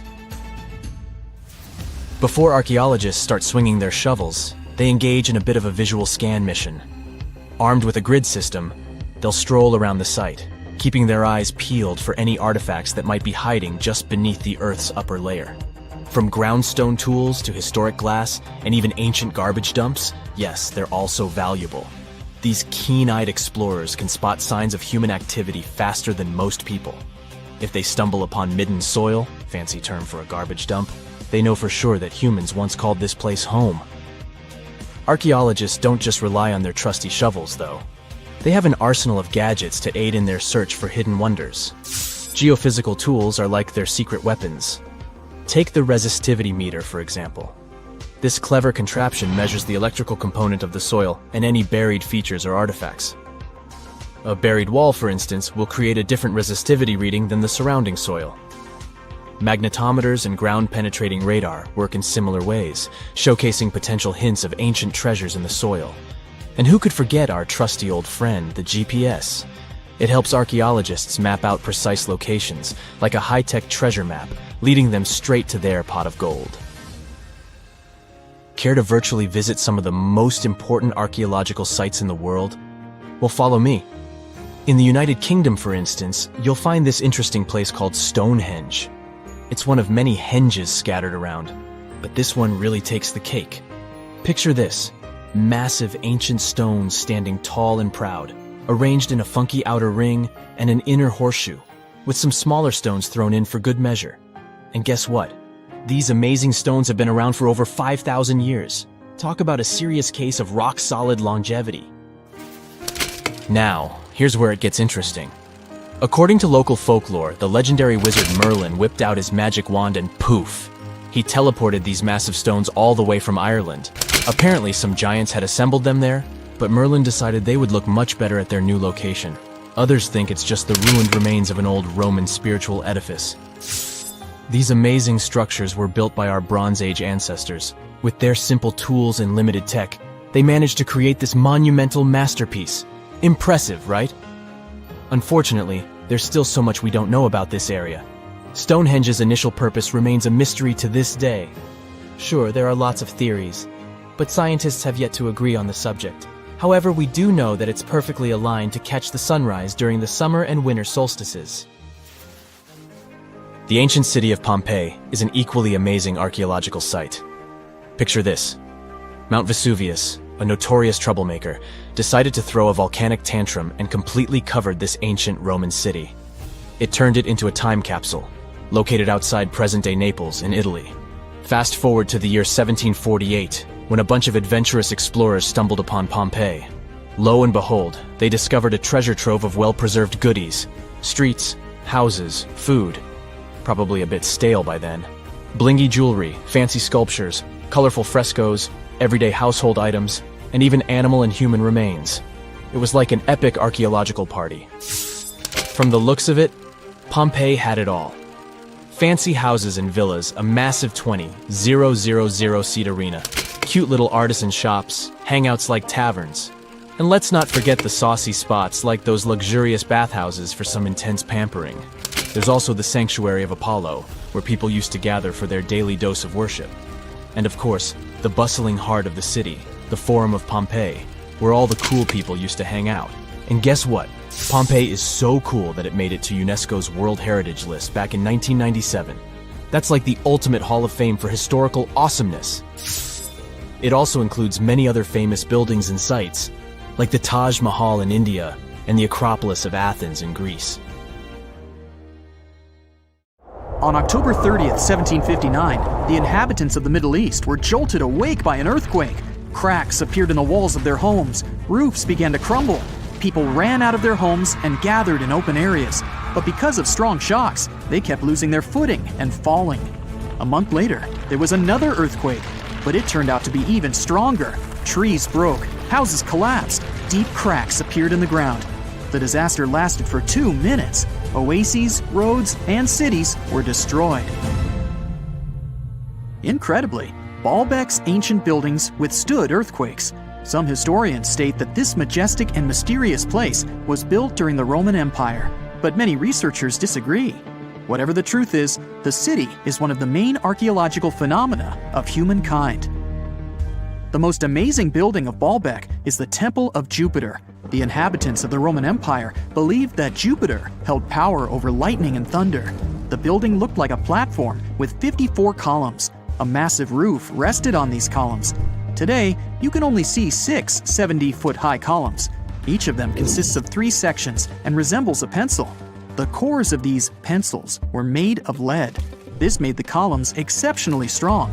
Each of these pieces of stone weighed an incredible 80 tons. That's the weight of 35 Ford Explorer SUVs. Look, this is the largest block in the Great Pyramid of Giza. But compared to the blocks from Baalbek, it doesn't even look that impressive. The foundation under the Temple of Jupiter was preserved. That's how specialists figured out it consisted of about 25 monolithic stones, weighing 450 tons each. It means that the blocks from Baalbek weigh almost 4 times more than the blocks from Egypt. There are 3 more enormous limestone blocks in the foundation. They weigh 800 tons each. This is more than twice the weight of a Boeing 747 plane. Ancient builders must have had a hard time carving such giants from a piece of stone. And after that, they also had to pull them to the construction site and lift them to a significant height. Repeating these logistics would probably turn out to be a nightmare for present-day builders. To do this amount of work, they would need modern equipment. But Baalbek's constructors didn't have trucks, cranes with circular saws, or electricity. How did the builders of the past manage to do this? Scientists have a theory that includes ropes, winches, and lever systems. Naturally, the engineers of the past made all the gadgets from wood. Around 3,000 feet away from the ruins of the temple complex, there's a quarry. Archaeologists suppose that's where the stones for the construction were cut. They found a block of limestone there. It seemed to be too large even for this incredible place. The monolith got called the Stone of the South. It was 65 feet long and 13 feet wide. The ancient builders didn't have time to completely separate it from its mother rock. A group of scientists from Austria estimated that this piece of limestone weighed more than 1,000 tons. That's like 3 Boeing aircraft or 160 African elephants. There was another surprise awaiting the archaeologists near the Stone of the South. It was the second monolith that weighed more than 1,200 tons. But the ancient builders didn't stop at that. They continued to work. In 2014, in the same quarry, German archaeologists unearthed a block that weighed 1,650 tons.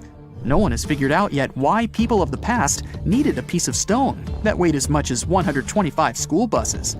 It's also unclear how they were going to move this giant and why they didn't finish the job. In any case, this third monolith is the largest processed piece of stone in human history. There are more questions than answers. Some researchers believe that people of the past had high-tech equipment. Others don't think so, but are eager to understand how the builders managed to move those stones. There's a huge number of ancient buildings and artifacts on the planet. Lots of them make researchers scratch their heads. Near the Pyramid of Djoser in Egypt, archaeologists have found a network of tunnels. This place is called Serapeum. It contains 24 sarcophagi weighing from 70 to 100 tons. The giant boxes are carved from a single piece of granite and covered with heavy lids. The sarcophagi are perfectly symmetrical. To the touch, their walls are as smooth as glass. Even with the current level of technology, this is very difficult to do. But the ancient Egyptians managed this feat. The Lycurgus cup is a priceless artifact and example of ancient nanotechnology. It's made of glass that can change its color. If you put a source of light in front of the cup, it turns green. If the light is behind the goblet, it becomes deep red. In this case, the figure of Greek king Lycurgus turns pale purple. Scientists understood how this color change worked only at the end of the 20th century. Through microscopes, they saw nanoparticles of silver, gold, and copper. They had been added to the glass matrix. Thanks to this, you can observe a color change called dichroism. Interestingly, the gold and silver were grounded into a fine dust. It's almost impossible to do this by accident. Most likely, the ancient experts knew for sure what they were doing. Bolivia has a curious place called Puma Punku. It looks as if an ancient giant played there with an enormous construction set. And after the game, they forgot to put the pieces back into the box. But there are no giants, and the huge stone blocks were carved by ancient builders over 1,500 years ago. Some of the rocks weigh 100 tons. The blocks were brought to an altitude of almost 13,000 feet above sea level from the quarry 60 miles away from the construction site. There's no forest in that area. This means the builders couldn't use trees to make wooden rollers. The monument belongs to the Inca civilization. Scientists are sure they didn't know anything about wheels. In 1992, the inhabitants of a Chinese village decided to drain a pond. Their ancestors had been using it to wash clothes and catch fish for hundreds of years. They kept pumping the water out for 17 days. At the bottom of the reservoir, they made an unexpected discovery. The villagers saw an entrance to a cave going down to a depth of 100 feet. The incredible find was named the Longyu Caves. Unknown builders carved out 320,000 square feet of galleries. There are separate rooms, bridges, pools, and columns that support the ceiling. The walls of the cave are covered with strange carved lines and patterns. Scientists haven't found any information about who built the caves and why they did it. The construction technology also remains a mystery. Antonio Stradivari lived in Italy in the 18th century. He created musical instruments. More than 600 of his works have survived to this day. 500 of them are violins. One of the instruments was sold at auction for $16 million. The violins made by this master sound clear and deep.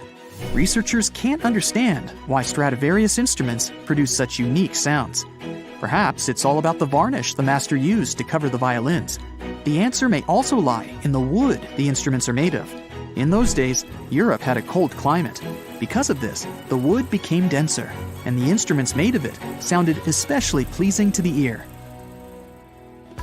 In the Indian city of Delhi, there's a 23-foot high pole.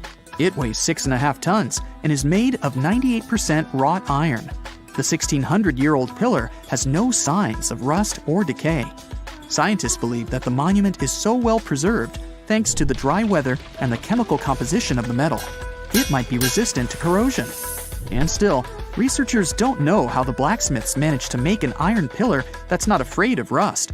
It seems like a tough feat, even for modern metallurgists. The Al-Nasla rock is divided into 2 parts by a perfectly straight slit.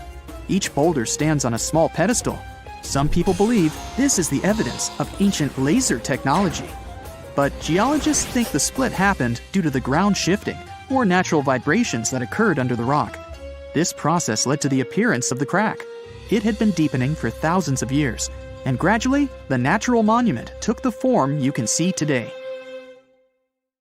It's nighttime, and you're about to walk inside Pharaoh Tutankhamun's final resting place. You know, King Tut. You don't have a torch, but at least you came with a flashlight. You walk down several flights of stairs and observe how the walls are carved in hieroglyphics and what looks like a spell. Those who take anything from this place will be doomed for life, the spell says. Even if you don't really believe it, this scares you a little bit. You find a huge stone door. Is it a trap? You manage to open it, but oh no, it's only an empty chamber.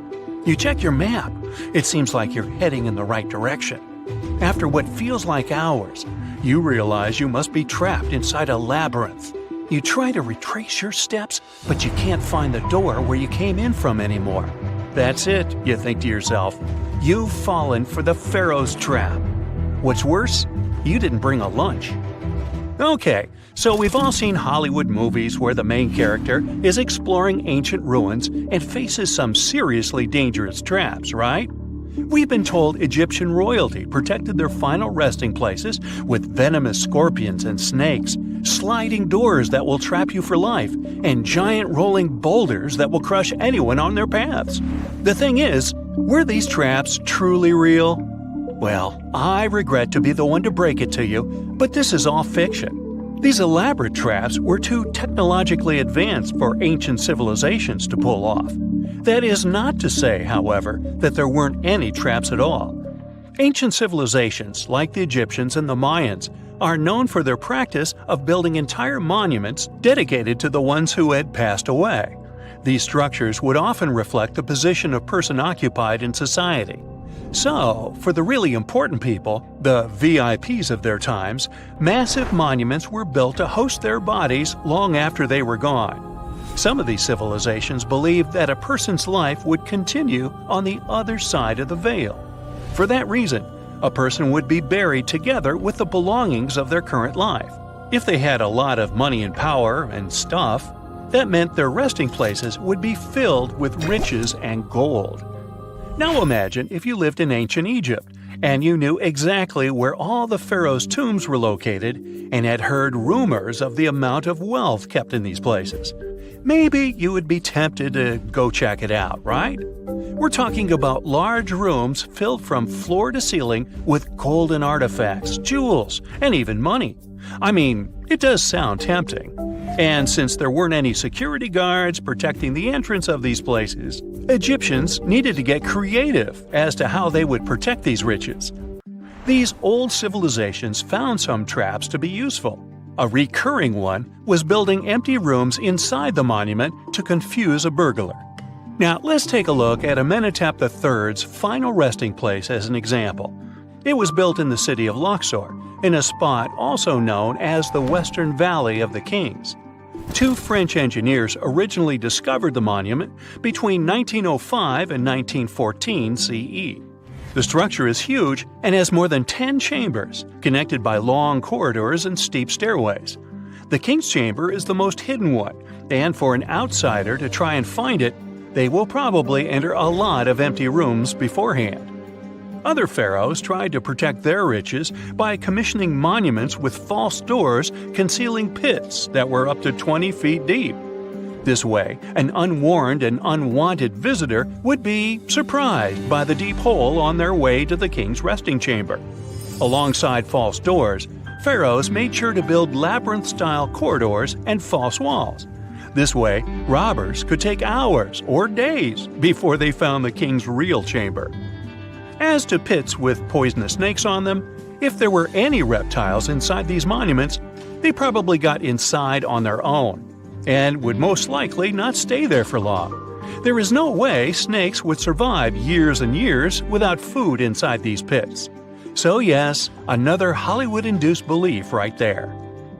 If these traps seem boring to you, archaeologists did find an interesting deterrent in the final resting place of the Red Queen of Palenque in Mexico. Palenque was one of the most powerful Mayan cities in pre-Columbian Mexico, and the Red Queen was believed to be the grandmother of the last Mayan king, undoubtedly a person of immense importance to the empire. In her honor, a huge monument was built to keep her body after her passing. The discovery of the tomb itself was already thrilling.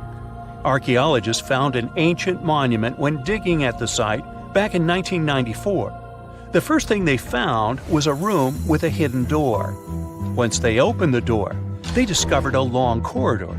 Finally, at the end of this corridor was the Queen's chamber.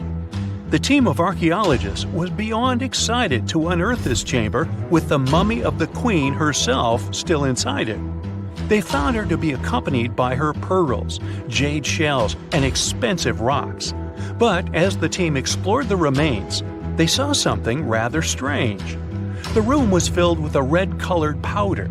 Researchers knew that the color red was important to the Mayan people, and that much of their clothing and buildings were decorated with this color. But they didn't understand why the queen was buried with this unknown red substance. After they took a sample back with them for further analysis, they discovered that the red powder was cinnabar, a very dangerous mineral. This powder, when inhaled, can cause, shall we say, severe health damage to a person. The team concluded that this could only be a trap for anyone trying to steal her riches. Okay, so dangerous powders might have worked as the most intense traps we've seen until now. But perhaps the cheapest way to keep out unwanted visitors was to advertise spells written out all over the monument. We'd probably laugh at these today, but back in the day, they were more or less effective. Spells usually said that the person who took anything from that place would meet a tragic fate. Some spells said that robbers would lose their houses in big fires or terrible floods. Other spells said burglars would have incurable and undiagnosed health issues, but they weren't really enough to stop people from taking any gold. There are some stories surrounding how these spells might have been real. One of them is from the famous British Egyptologist Howard Carter, the one responsible for unearthing Pharaoh Tutankhamun's resting place in the 1920s. After months of unsuccessful digging, Carter discovered the tomb's existence by chance. He found the entrance to a stairway right beneath the soil where he had been searching all those months. With the help of a team, he cleared the piles of sand blocking the stairs and discovered a doorway. The door had several royal symbols carved into it, and Carter knew this could only mean a very important person had been buried there. And he was right. With a chisel, he made a hole in the top left-hand corner of the doorway and lit his vision with the help of a candle. He couldn't believe what he was seeing, the reflection of several golden and jeweled items crowding the chamber before him. Lost for 3,000 years, Carter had just discovered the final resting place of King Tut. But the story didn't finish here. This discovery was accompanied by a series of unfortunate events that led people to believe it had something to do with the pharaoh's spell. Carter himself mysteriously passed away just a few years later, and some of his assistants lost their houses in floods, just like one of the spells threatened. Some say it's just coincidental, as there's no real proof of these things being connected. Well, what do you think? Was this an effective trap after all?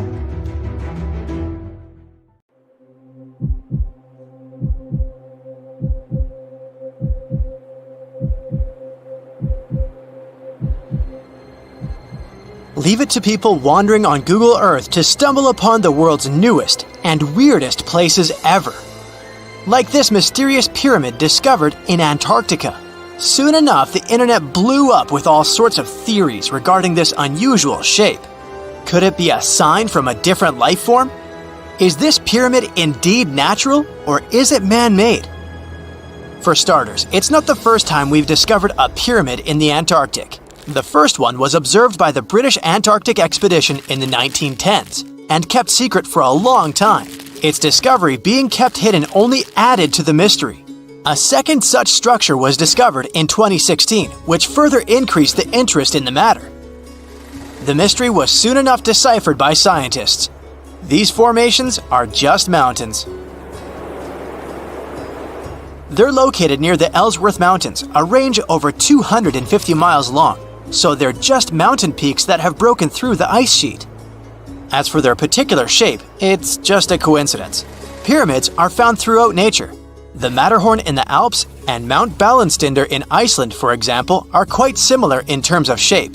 As for the official name of these peaks, they're called nunataks, or peaks of rock peeking through a glacier or an ice sheet. Antarctica has way more incredible features, like the fact that it's home of 60 to 90% of the world's fresh water.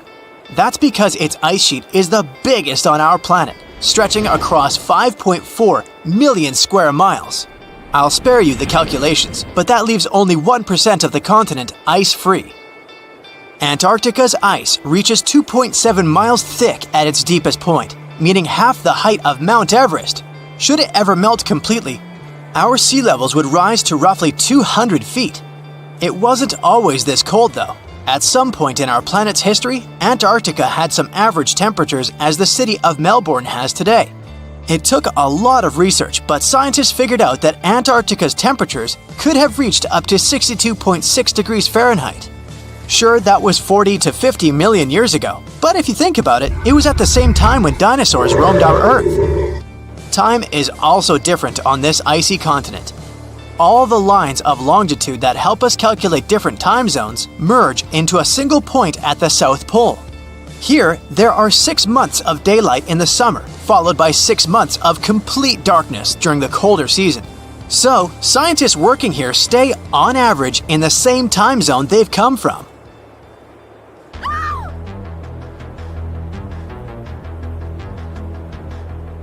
The Blood Falls aren't a chapter of a thriller movie. They are merely a series of waterfalls located in one of the driest regions of Antarctica. They emerge from an underground lake filled with a special type of bacteria. These little organisms use sulfates as fuel instead of sugars, which makes them very intriguing for scientists. The water contained in this lake is so full of iron that it basically just rusts when it meets air. So, the reddish color of the waterfall also gives it its trademark name. The megalodon was the largest predator ever known in our planet's history. In terms of its location, the megalodon lived practically in all waters on our globe, except near the poles. The reason why there are no megalodon teeth found in Antarctica is probably because the gigantic creature was adapted to only warm tropical and subtropical waters. If you plan to visit Antarctica by boat someday, just know you might not get there on a non-metallic boat. The hull of your transportation device must be made of either steel or aluminum to withstand the harsh weather conditions here. Antarctica isn't home to a lot of bugs. In fact, there is only one true species of insect that calls this place home. It's a wingless midge called Belgica antarctica. This fly is so tiny that it only reaches 0.08 to 0.23 inches long, but it's still the Antarctic's largest terrestrial animal. A lot of Antarctic fish also come with an antifreeze substance in their blood. They don't necessarily need it for protection against the cold temperature, but mostly against touching ice. These antifreezes are made up of large glycoprotein molecules. They surround any small ice crystals that may form, making sure they don't spread through the animal's tissues, which could cause a lot of damage. They also create a sort of small pillow blocking the sharp ice crystals, so they're less likely to cause any pain. It also doesn't rain a lot here on this icy continent, but one amazing meteorological quirk of Antarctica is that it's full of diamond dust. This dust is basically small ice crystals that pop out of humid air close to the Earth's surface. Think of it like an icy fog. As they flow through the air and get touched by sunlight, they begin to sparkle, making visitors here feel like they're surrounded by diamonds. It's probably the last place you'd want to go into labor, but in 1978, the first person was born here ever. Emil Marco Palma was its name, and ever since, 10 other people have been born here in Antarctica. There's a lake on this icy continent that is so full of salt, it makes it impossible for it to freeze over, even if temperatures can go as low as 5 degrees Fahrenheit. That's because pure water freezes at 32 degrees Fahrenheit. Water that has salt in it, or any other substance for that matter, will freeze, but at a way lower temperature. That lower temperature is adjustable depending on the substance itself and the amount that has been placed into the water. Antarctica was the last official continent to be discovered. It remained completely unseen until the 1820s. But it took another 20 years to confirm it was actually a continent and not just a group of icy islands. Just because it's really cold here doesn't mean you can't go on a date here. One December night, an American scientist that was posted in Antarctica logged into a dating app simply out of curiosity. He was certain no other profiles would show up, but to his surprise, he found someone soon enough. Another researcher who was stationed just 45 minutes away, by helicopter of course. They eventually got together and went on the first date in Antarctica ever recorded. Apart from ice, this continent has something else way more abundantly than any other piece of land on Earth: meteorites. If we look at the research done by scientists, meteorites have equal chances of reaching any place on our planet. However, once they go through our atmosphere, the situation is a bit more complex. That's because different climates on our planet, like the humid ones found near the jungle, have a lot of moisture and oxygen, which will corrode most meteorites. The climate in Antarctica is really dry, so the possibility of meteorites corroding is little to none. More so, it's way easier to spot these rocks on the icy white surface of this area than in any other place on Earth. If you're not scared of the cold, you'll surely freak out when you hear about the winds here. That's because Antarctica is for the most part the windiest place on Earth. Wind speeds have been reported here to reach even 200 miles per hour.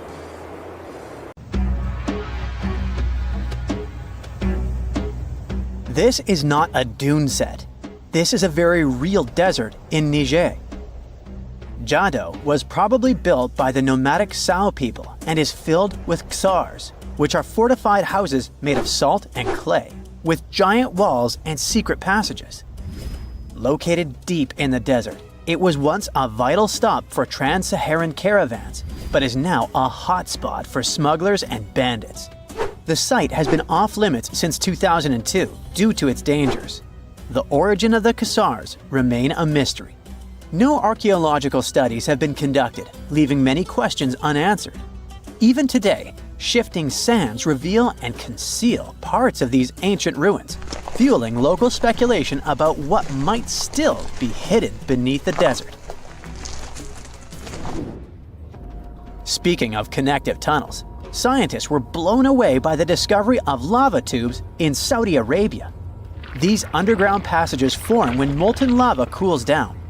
Researchers believe that ancient nomadic groups may have utilized these tunnels to survive the super harsh desert climates. While excavating the tunnels, archaeologists uncovered artifacts, rock art, and skeletal remains. The art and animal bones show that the people who used the tunnels were probably sheep and goat herders. They're still piecing together whether these groups lived in the tunnels for extended periods or just used them as temporary shelters. The Great Pyramid of Giza has been standing for thousands of years, but it's still hiding secrets. Using special scanning technology, scientists found two hidden structures under an ancient burial ground. The first is a shallow L-shaped structure, and below it is a much larger space that could be a final resting place or a chamber.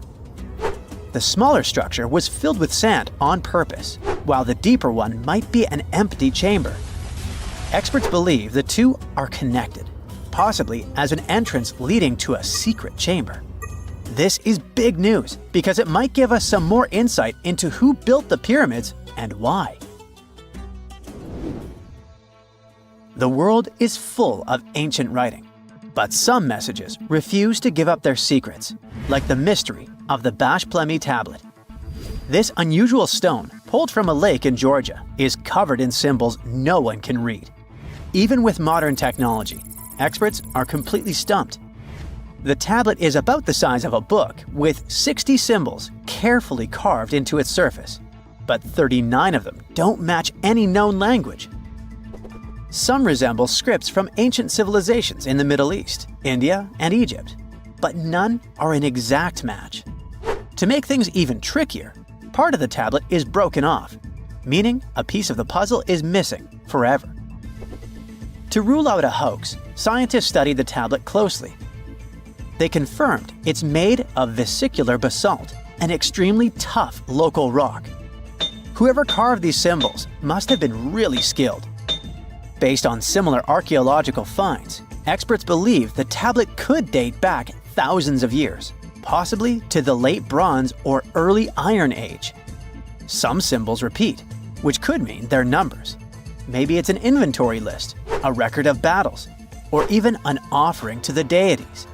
Until someone cracks the code, the Bash Plemi tablet remains an unsolved mystery from the depths of history.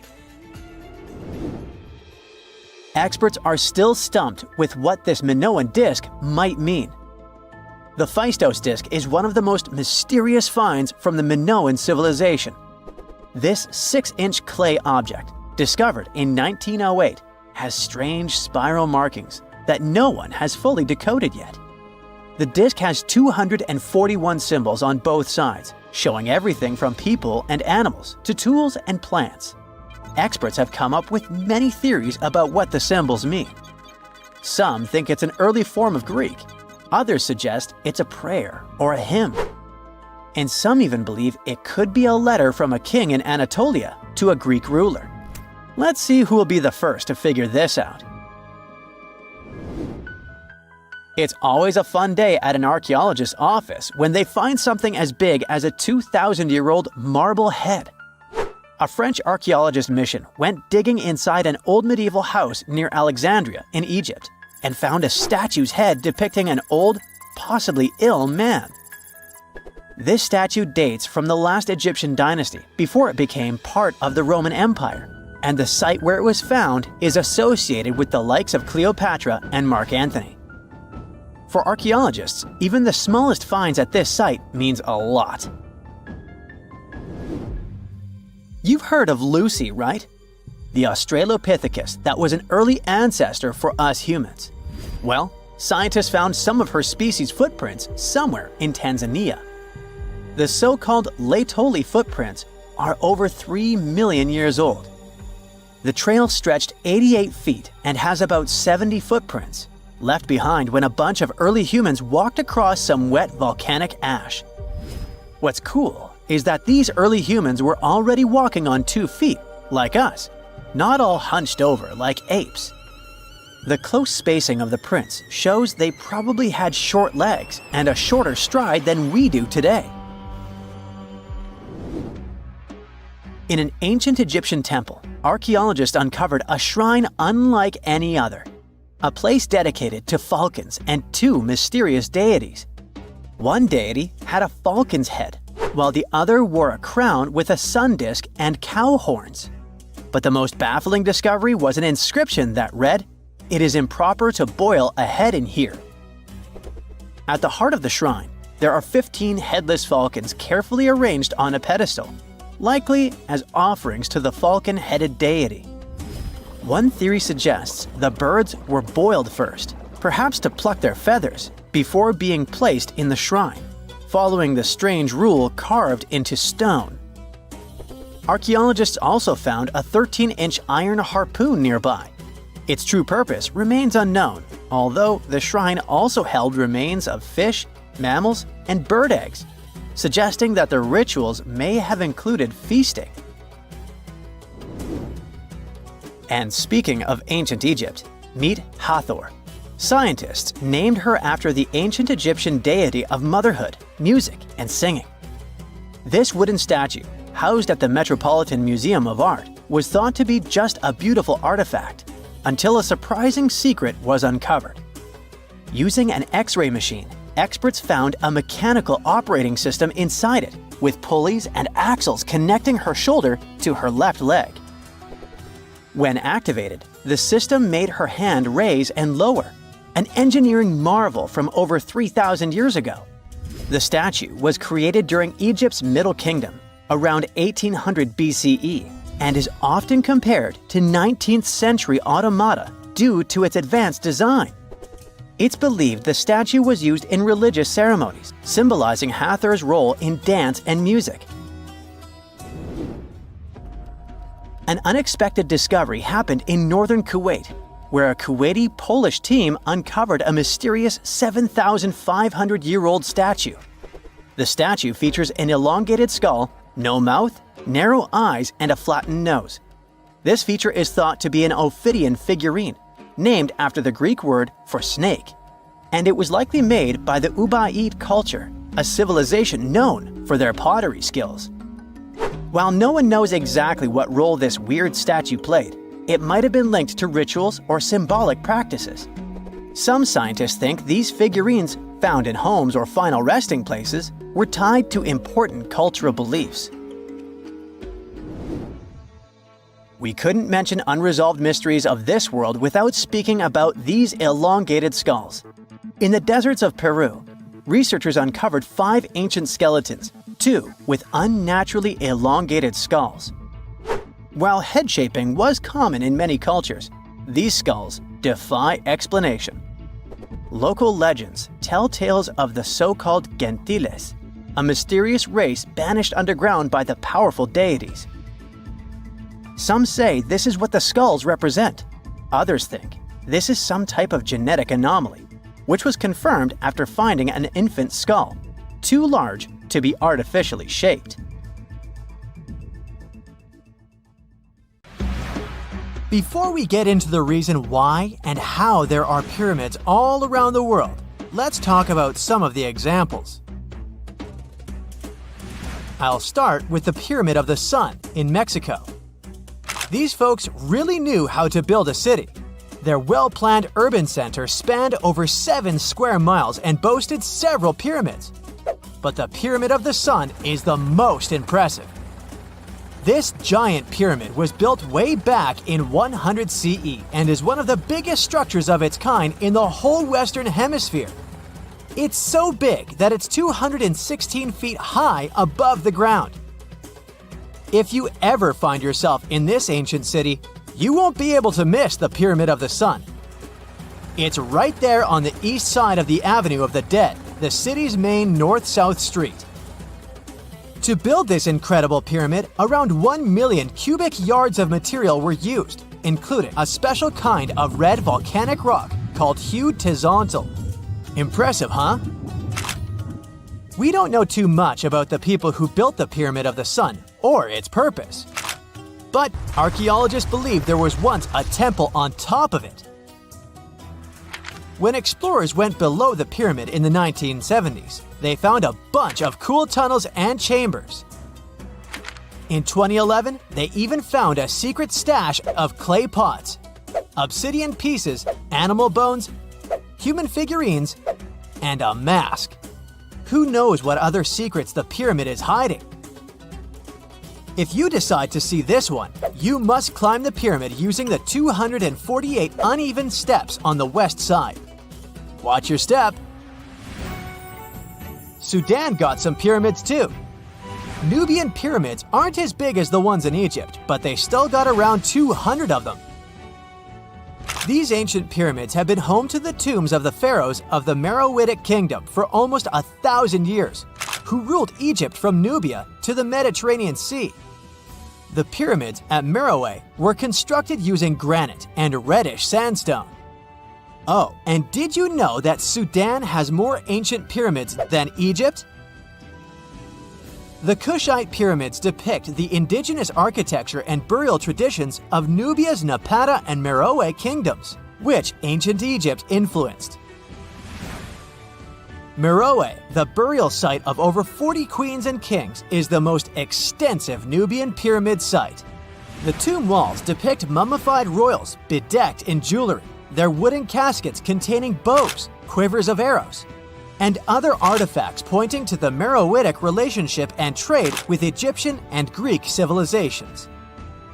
So if you're looking for some ancient tombs to explore, you may consider skipping the crowds in Egypt and heading on down to Sudan. Let's fly to Iraq to see some more pyramids.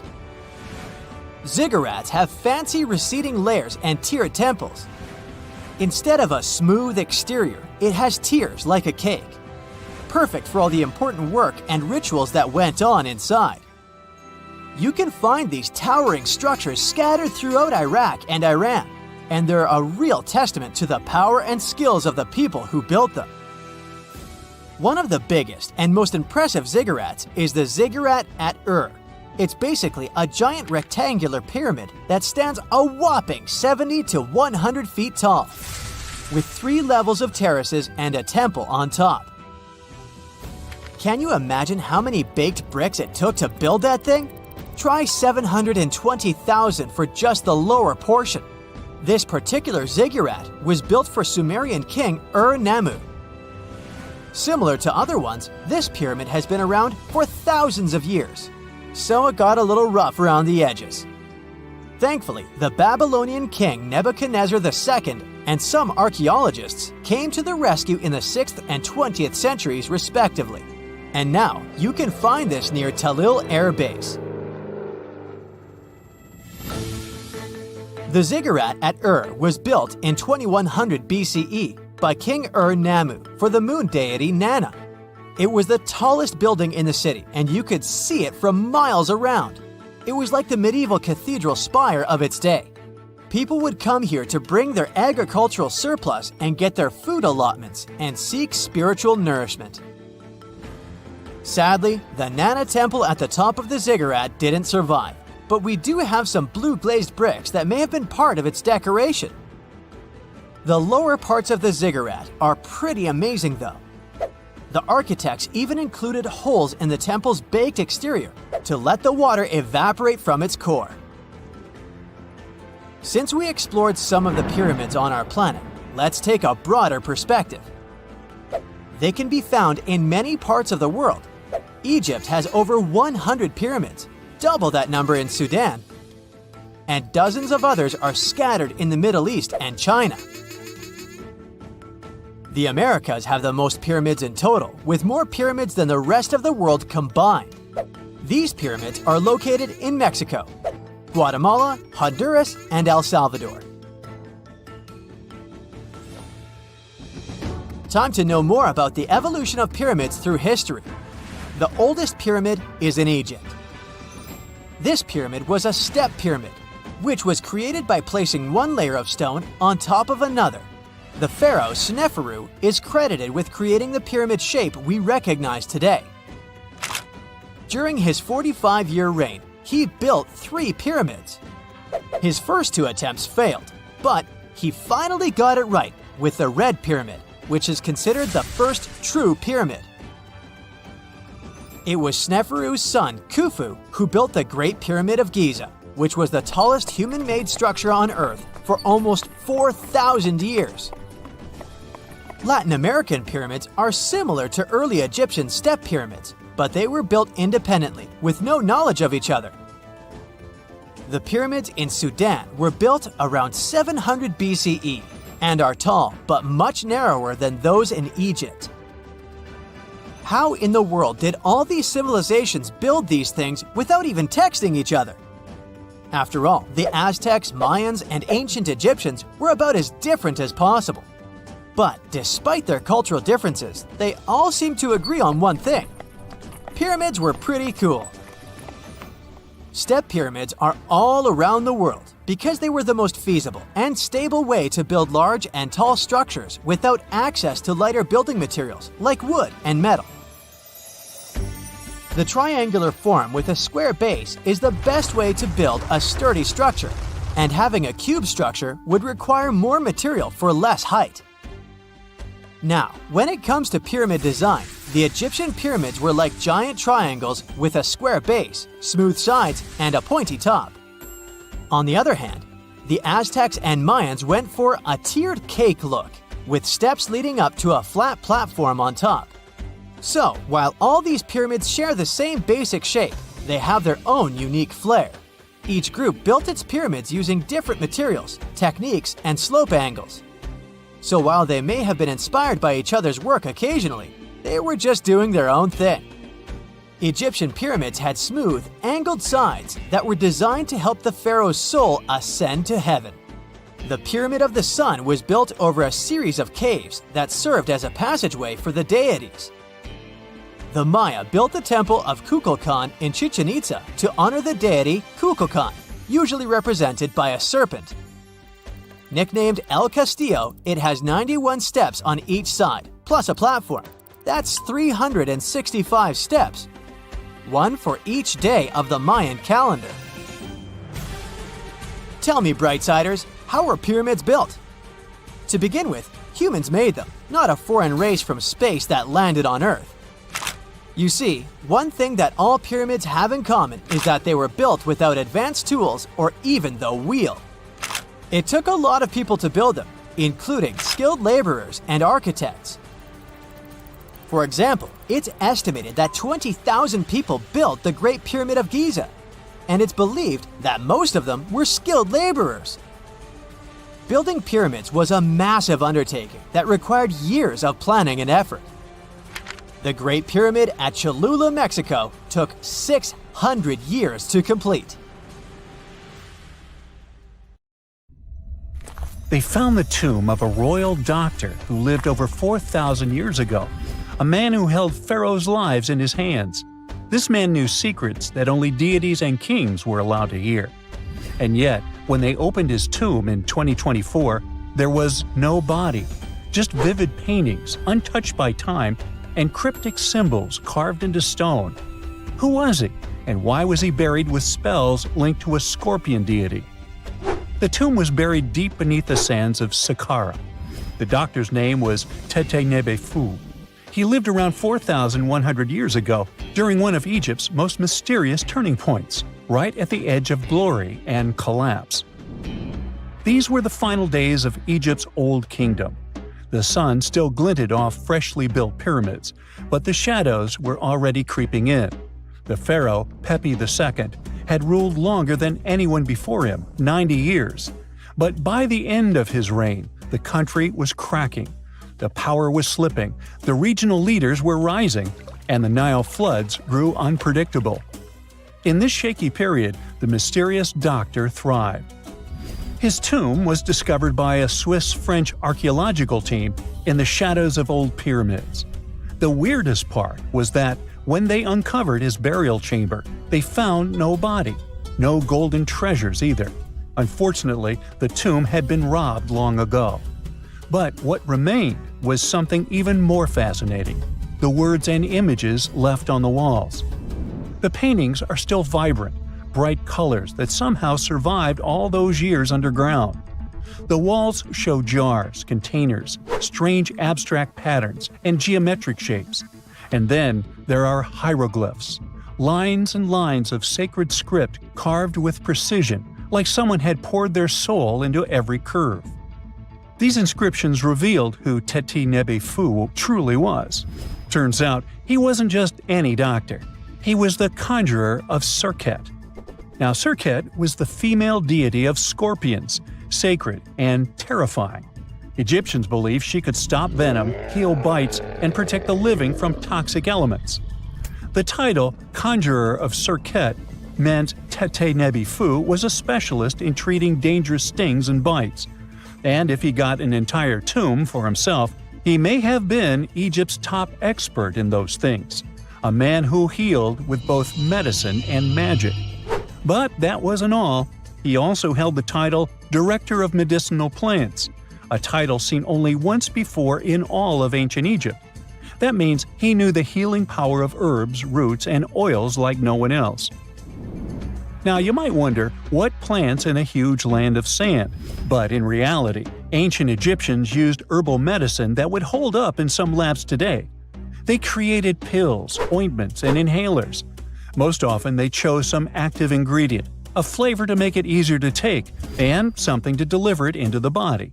Sound familiar? And yeah, they didn't have many traditional plants, so some of these ingredients were bizarre by our standards, like using crocodile dung and acacia mixed with honey. They even had formulas for anti-wrinkle creams. And apparently, our mysterious healer was also chief dentist. This title is almost never seen in ancient records. Evidence of Egyptian dentists is incredibly rare. Turns out, our ancient genius didn't just fight stings and study plants. He was also trusted with teeth and jaws, which were actually a huge problem in ancient Egypt. These people may have built wonders, but their teeth paid the price. Ancient Egyptians constantly caught grains of sand in their mouths. They often ate grit-filled bread and raw vegetables, which wore down enamel and caused a horrible condition called attrition. This led to tons of problems, including tooth loss. They had to improvise back in the day. For example, crafting the world's oldest known toothpaste from crushed rock, mint, and pepper, which ironically only made things worse for the gums. Or a toothpaste from things like eggshells, pumice, and natron, a salty mineral used for cleaning. They were also inventing mouthwashes from celery, bran, and herbs to ease the problem. Some mummies were even found with crude metal braces and gold wires attaching missing teeth. Though we're not sure if these were for the living, or was it just a nice little addition added as an afterlife gift. So, Teti Nebefu specialized in all these fields. 3 rare titles for one man. Now, back in the day, he must have been admired as incredibly knowledgeable. In a world without modern science, he would have been like a sorcerer who knows how some leaf or bark could save a life. That's why archaeologists believe Teti Nebefu wasn't just any doctor. He was, most likely, the royal physician, the one who treated the pharaoh himself. We don't know for sure which king he served. Maybe it was Pepi II, and who knows, maybe that's why the guy lived so long. But if that was the case, Teti Nebefu may have lived through the final moments of the Old Kingdom, watching the Golden Age crumble from inside the palace walls. And then he was buried. The body was looted, or perhaps just lost to time. But the team says they're still studying the tomb, still uncovering the traces of this incredible man. Overall, ancient Egyptians were practicing medicine on a crazy advanced level. Some practices feel familiar even today. They had hospitals, specialists, surgeries, and many more things, even medical schools. Both men and women were allowed to be doctors. They healed with various methods and practiced surgery with actual tools, scalpels, forceps, even sutures. Some doctors treated only the eyes, others the teeth, the stomach, or even what they called the hidden diseases. They knew how to clean and dress wounds, could set broken bones using splints made of wood or reeds wrapped in linen, and even prevented infections. There were even proctologists. They also built the first prosthetics, like a wooden toe with leather straps that help people walk normally again. The oldest known prosthetic is 3,000 years old. Now, the most shocking part is how they actually even tried to remove tumors. A recent study looked at a 4,000 years old skull. It belonged to a man in his 30s.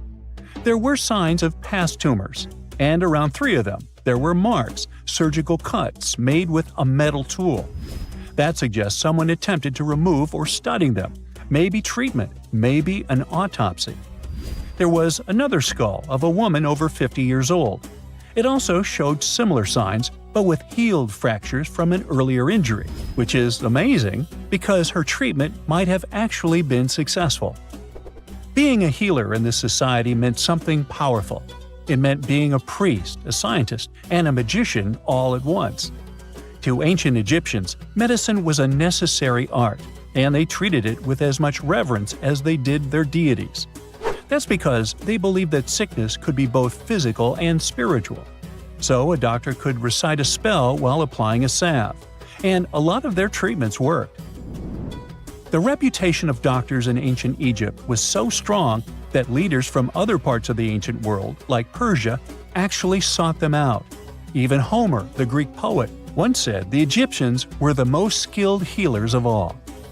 Of course, their understanding of the human body wasn't perfect. For example, they thought the heart controlled thought and emotion. They also didn't know what the brain really did. But their approach, observe symptoms, diagnose, and treat, well, that's modern medicine. Sure, they prayed over the wound, but they also healed it, didn't they?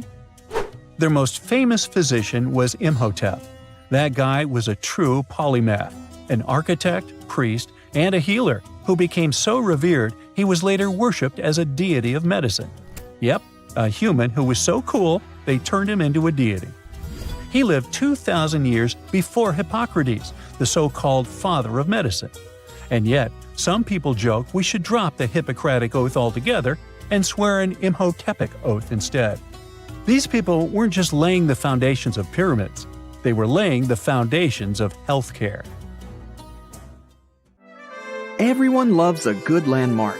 The Roman Colosseum, the ancient city of Machu Picchu, the Giza pyramids. But have you ever wondered how it once looked? Way back in the days when they were built? Or even in the time they were covered in ivy and forgotten by humanity?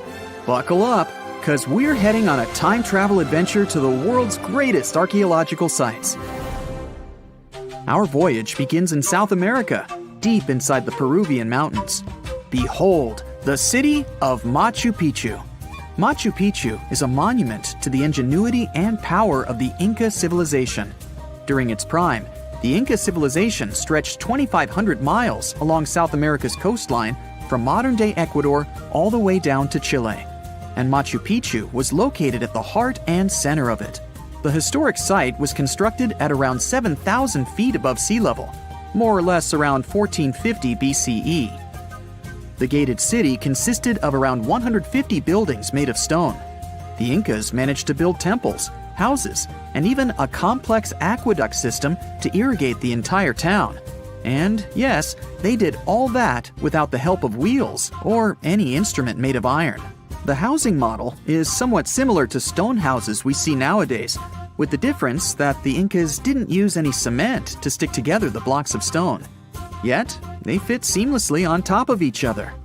Not only that, the Incas must have developed a rudimentary yet effective anti-earthquake technology, since, in the event of a quake, the rocks would shake without falling out of place. If Machu Picchu had been built today, it would have cost over $70 million to finish the entire thing. The purpose of the site is still a mystery to many historians. Theories suggest that it could have been built as a ceremonial site, a safety base for the Inca people, or even a retreat for royalty.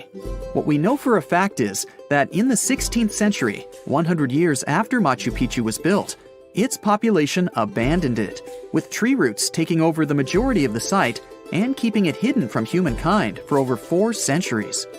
It wasn't until the 20th century that the world was reintroduced to Machu Picchu when a Peruvian farmer led Yale University professor Hiram Bingham III to visit the site. Since then, Bingham and many other explorers dedicated their lives and research to studying the archaeological wonder of Machu Picchu. Now, for the next stop on our time-traveling vehicle, the city of Pompeii in Italy. Pompeii has crowded our collective imagination for many years. The eruption of the Mount Vesuvius volcano in 79 AD and the destruction of an entire city is hopefully not something that will happen again.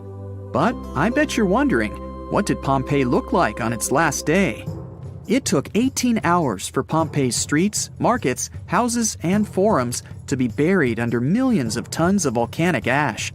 Thanks to some clever scientists, we discovered that the lava and ashes that covered Pompeii on its very last day actually helped to freeze the city in time.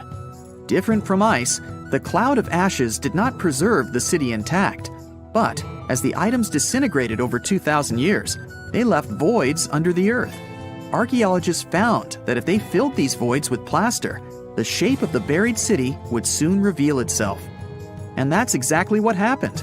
Of course, it was nothing like the bustling city of 12,000 people that had existed for many years before the fateful eruption. Pompeii was a vibrant and rich municipality. The site's ruins revealed that many areas of Pompeii boasted impressive houses, some with balconies, which was a sign of great wealth at the time. And, believe it or not, even some artwork survived the eruption. Archaeologists found well-preserved frescoes and murals of mythological creatures, all indicating that members of the high society lived there. Ruins show the city even had thermal baths and showers made with luxurious materials. Oh, and apparently, the people of Pompeii had amazing teeth. Yes, archaeologists could see even that tiny level of detail from the plaster molds they recovered from underground. Still in the Italian territory, we find one of the world's biggest tourist attractions, the Roman Colosseum. It was built as an amphitheater during the reign of Emperor Vespasian, around 70 AD. It wasn't until 80 AD that Vespasian's son, Emperor Titus, inaugurated the Colosseum. The monument was something to behold, with 157-foot-tall walls, over 80 entrances, and the capacity to host 87,000 people. All social classes and groups were welcome at the Colosseum, and this partly explains why it flourished for so many centuries. During the decline of the Roman Empire, around the 6th century AD, the Colosseum started being neglected and abandoned. The monument was looted, and some of its columns and stones were used to build infrastructure elsewhere. Only 1/3 of the original Colosseum still remains, and if it's big now, imagine what it once was. Greece was home to one of the world's largest empires.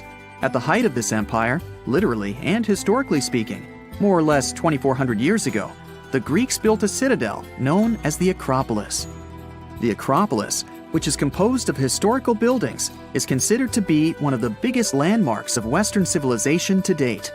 Tourists that visit the capital city of Athens today may be faced with yellowish and broken pillars of the Parthenon standing way up high in one of the city's hills. But way back when it was built, between 447 and 432 BCE, the imposing and majestic Parthenon was purely white, as the entire monument was built with gleaming white marble. The statues inside were made of gold. The Parthenon is a 23,000 square foot temple held up by 69 marble columns. The largest blocks of marble are massive, weighing around 10 tons each. And the most surprising fact is that the marble didn't come from Athens, but from a nearby site that stood 10 miles from the Acropolis, known as Mount Pentelicon.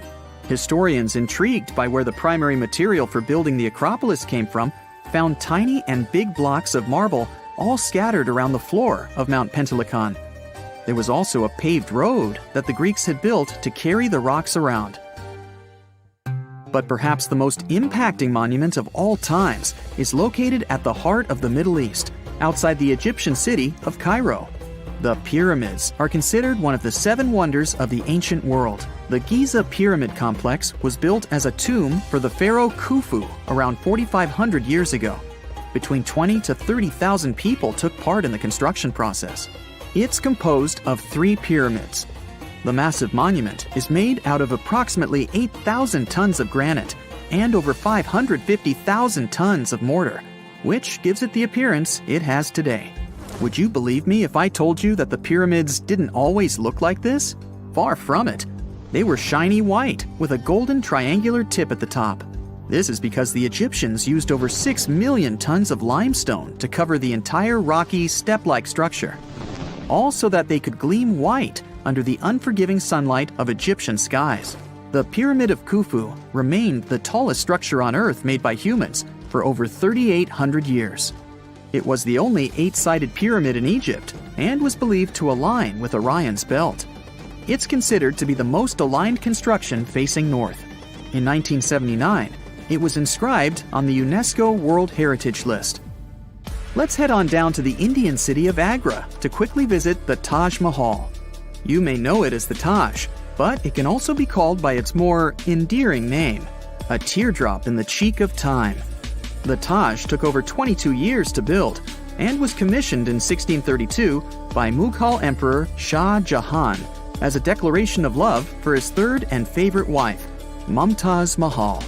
It was made with ivory white marble and amazingly, due to tight conservation, it still remains very similar to what it was when it was built. I think all this talk of landmarks got me thirsty for some traveling. What about you? Tell us in the comments below if you've ever visited some of these sites, or which interesting landmarks you'd add to this video. Have you heard of Göbekli Tepe? It's an ancient site in Turkey that literally made historians rewrite history books. Over 11,000 years ago, a group of prehistoric humans crafted an enigmatic masterpiece that's even older than Stonehenge.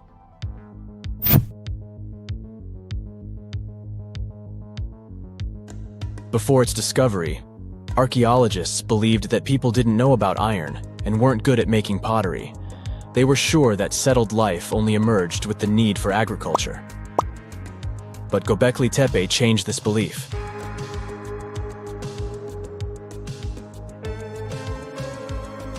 The place has revealed that it was the temple that paved the way for a settled life, not agriculture.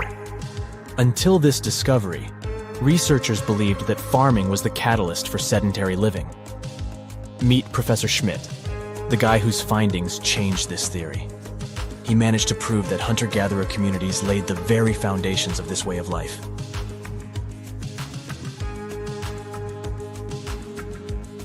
Back in the 1960s, other archaeologists visited the area, but they totally missed the mark.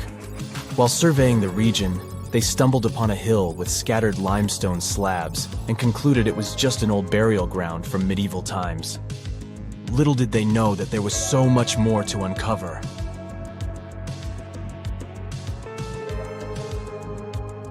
In 1994, Schmidt embarked on his own survey of prehistoric sites in the area. Surprise! He instantly realized he had discovered something truly extraordinary. Unlike the nearby flat and barren plateaus, Göbekli Tepe had a gently rounded top, rising 50 feet above the surrounding landscape. Funny enough, the translation of this place's name is Potbelly Hill. Schmidt was sure only humans could have made something like this.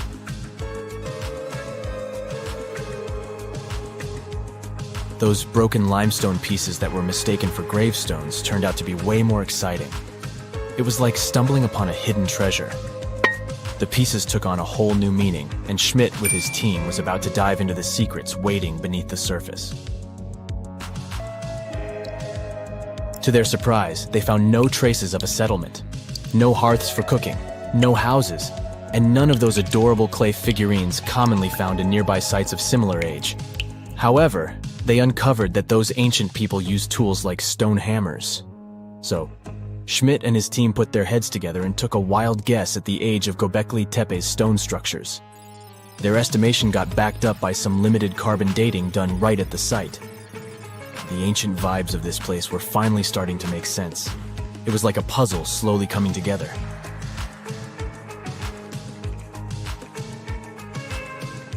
You may think that back then, people didn't have special tools to create something as cool as Göbekli Tepe. Not true. Turns out, these prehistoric folks used flint tools instead of fancy metal chisels. They were also skilled at chipping away softer limestone and crafting pillars right on the spot. Afterward, they carried the pillars a short distance to the summit and placed them upright. Once the stone rings were complete, they covered them with layers of dirt. Over time, they added new rings, and voila! You've got a cool hill to impress people in the future.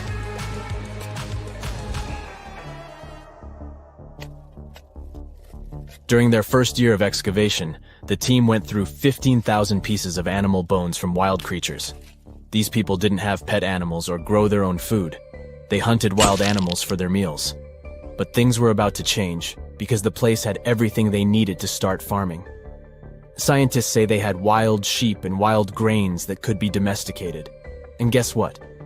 Just 20 miles away, geneticists found evidence of the world's oldest domesticated strains of wheat at a prehistoric village.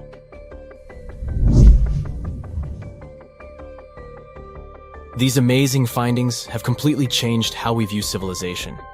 In the past, experts believed that people needed to learn how to farm and settle in one place before they could build temples and develop complex societies. But guess what? Schmidt's research flips that idea on its head.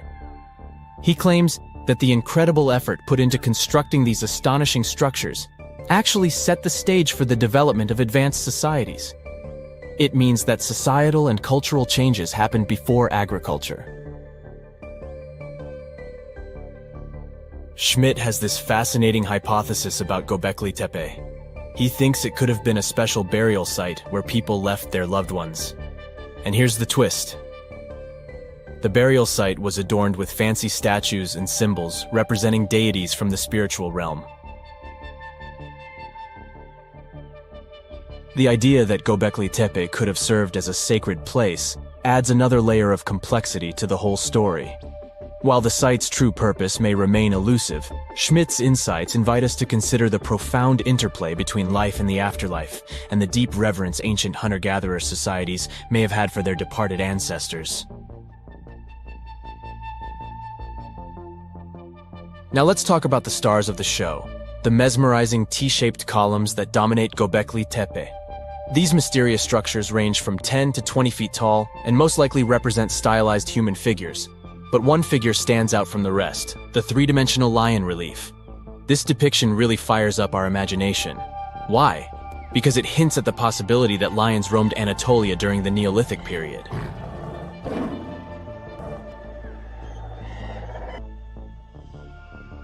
These standing stones are arranged in circles and placed in rectangular pits. Each circle has a similar setup. Two big T-shaped pillars in the center, surrounded by slightly smaller ones facing inward. Talk about a stylish arrangement. These towering pillars reach a whopping 16 feet and weigh between 7 and 10 tons. Some pillars are plain and simple, while others are like works of art with intricate carvings. Foxes, scorpions, and vultures come to life, crawling and twisting on the pillars' sides. But it's not just animals depicted on these stones. Some pillars have abstract shapes representing humans, and even small carvings of clothing items. Some of them even have belts.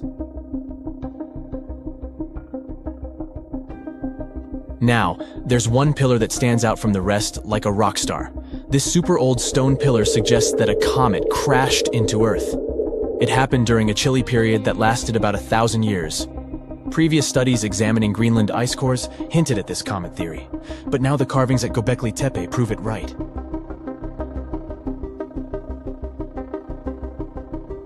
The carvings on the pillars are like a historical comic strip. They even show a headless human figure. Researchers fed the images into a computer and discovered their connections to constellations, indicating that this temple might have been an ancient observatory. It's like our ancestors were trying to document this cataclysmic event in their own unique way. Archaeologists have been excavating and researching Göbekli Tepe since the mid-1990s, peeling back layers of history and providing us with a deeper understanding of the intricate relationship between various elements. They have no plans to stop the whole process for another 150 years. Who knows what else they'll find? You see, Göbekli Tepe has been labeled purely as a ritual site with no signs of domestic activities. We were led to believe that the absence of water meant it couldn't support semi-sedentary communities. But scientists believe it's time to shake things up and approach Göbekli Tepe with fresh eyes. It's time to question what we believed before and use new evidence and different ways of thinking. Like, there might have been a group of people living in the area who didn't stay in one place all the time. They moved around a bit but still had their own civilization, living in the area semi-sedentarily. Göbekli Tepe is not just home to a single temple, but an astounding collection of over 20 ancient structures. As archaeologists delve into the depths of this wonder, they are unraveling its unique layout, featuring two prominent focal points at the heart of each establishment, complemented by smaller structures and dividing walls. What's even crazier is that in this area, there are over 200 obelisks, which are narrow tapering monuments.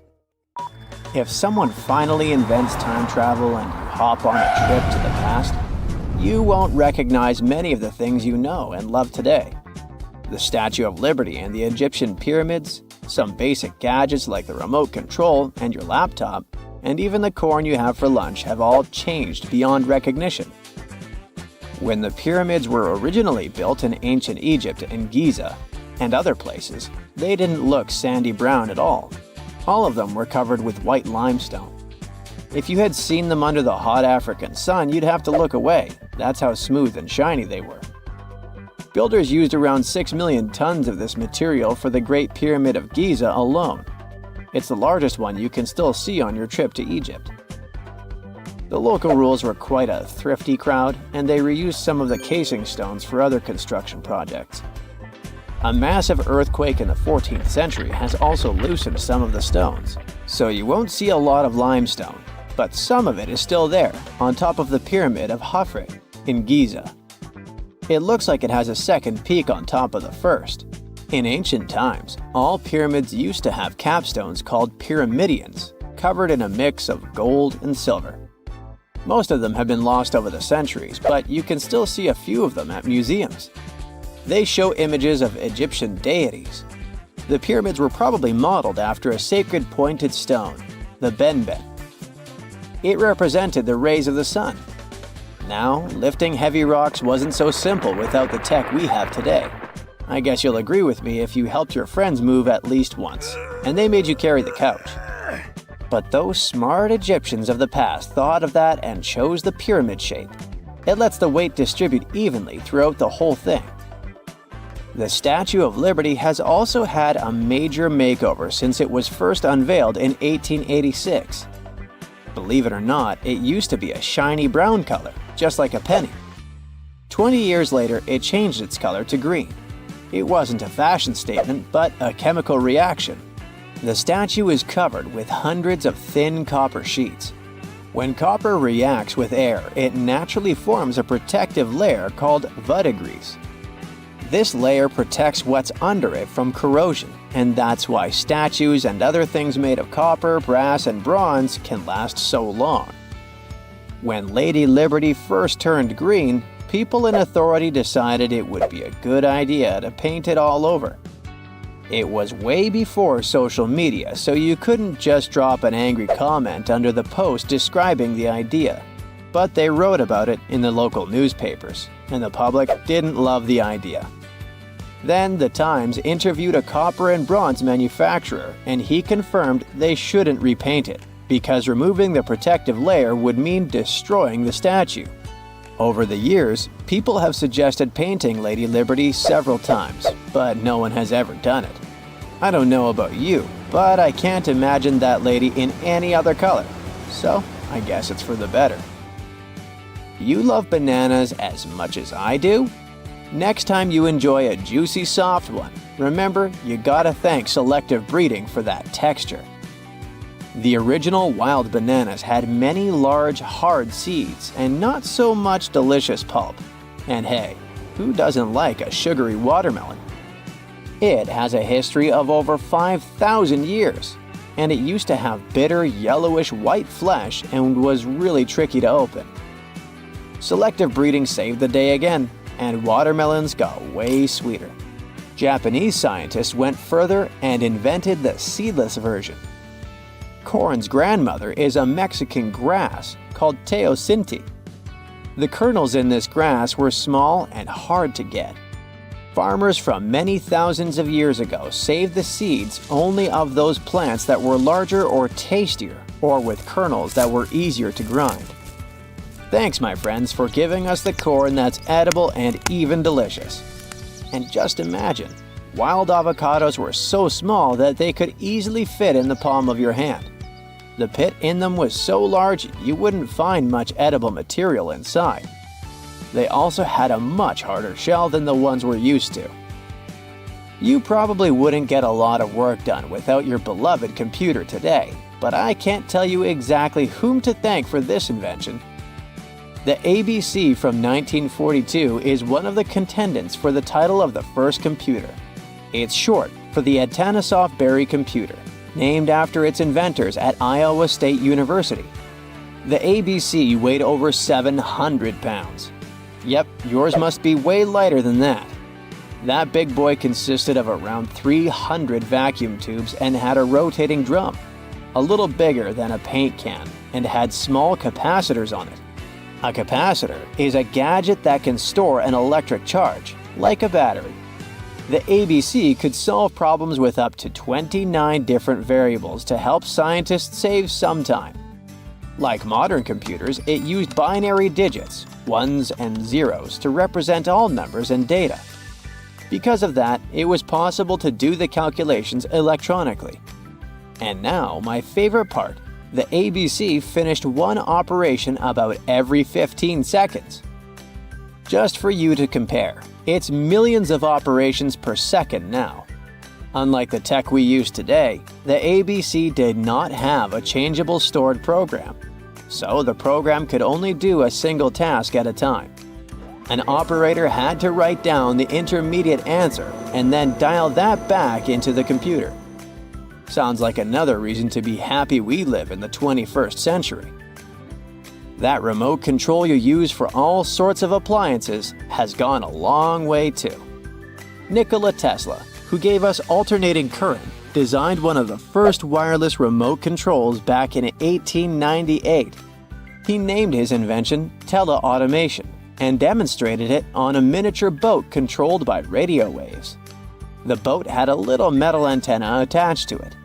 Tesla sent signals to the boat using a box with a lever and a telegraph key, which was his version of a remote control.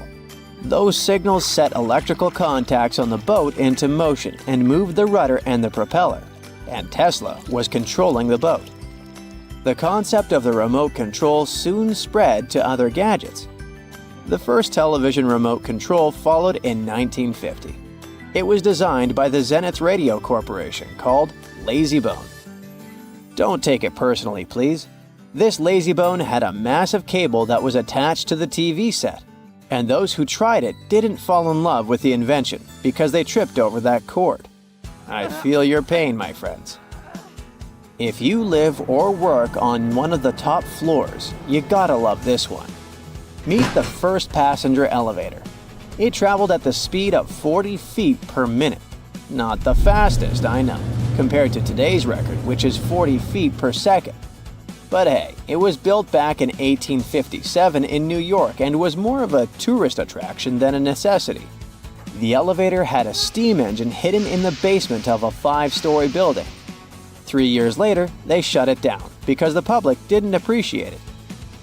Otis Tufts filed the first patent for a vertical railway around the same time. His invention included an actual car with a bench inside for people to sit on. Sounds like a great spot to hang out with friends to me. What do you say? Then they started adding elevators to luxurious hotels around the world. They were entire rooms with a rich design, upholstered seats and mirrors on the walls, and sometimes even a small chandelier.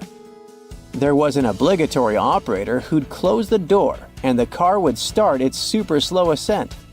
It was still more about style than about speed, so I guess I'd choose the stairs. Okay, what if I tell you that the extraterrestrials we all imagine as little green men may actually look like very normal Earthlings and chill in Europe? This is the Iberian Peninsula, and people living there are under suspicion. Ooh. Here's the reason. Somehow, parts of the most important artifacts that the Iberian civilization called Treasure of Valena are made of metal that simply can't be found on Earth, because it's metal from a meteorite. Now let's tackle this step by step. This is the artifact itself, and it's composed of 59 different objects. Bowls, bottles, and bracelets. Is there a pattern there with all those bees? In total, the find weighs around 20 pounds, of which 18 pounds are 23.5 karat gold. Now, if you're not a metal specialist, I'll clarify it for you right away. For comparison, 23 karat gold is 95.8% pure gold, so 23.5 karat is even purer.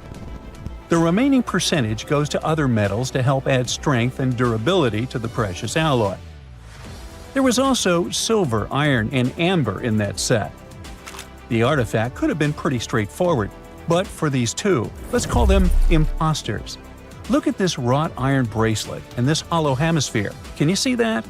Those rusty lines on the hemisphere and the overall weird color of the bracelet do stand out, since everything else is made of purest gold. This all started back in 1963, when a researcher noticed a dark leaden metal among the shiny bowls and bottles. The metal was shiny in some areas and covered with a ferrous-looking oxide that was mostly cracked. Now, just so you understand, gold does not usually act this way. Gold is one of the least reactive of all metals, so it won't even tarnish, let alone rust. To figure out where this suspicious iron came from, researchers turned to mass spectrometry, which checks out the mass-to-charge ratio of molecules. Their findings showed that the nickel in the iron is similar to that found in meteoritic iron. Simply put, the bracelet and the hemisphere are of extraterrestrial origin. Ooh. Now, the exact age of the trove is hard to determine, yet it's crucial. We need to know the exact age to see if it coincides with the start of the Iron Age in the Iberian Peninsula. If it does, then no further questions here. But if it doesn't, well, it's, at the very least, weird, if not suspicious. So there's this three-age system. It comprises the Stone Age, then the Bronze Age, and then the Iron Age. The Stone Age is of no importance here, so let's compare the Bronze and the Iron Ages. The Bronze Age began when it was realized that combining copper and tin produced a material that was more durable than either metal alone. This era was all about major upgrades in tools and weapons, but two standout inventions were writing systems and the wheel. Then came the Iron Age. This time was all about slowly bringing iron into everyday life.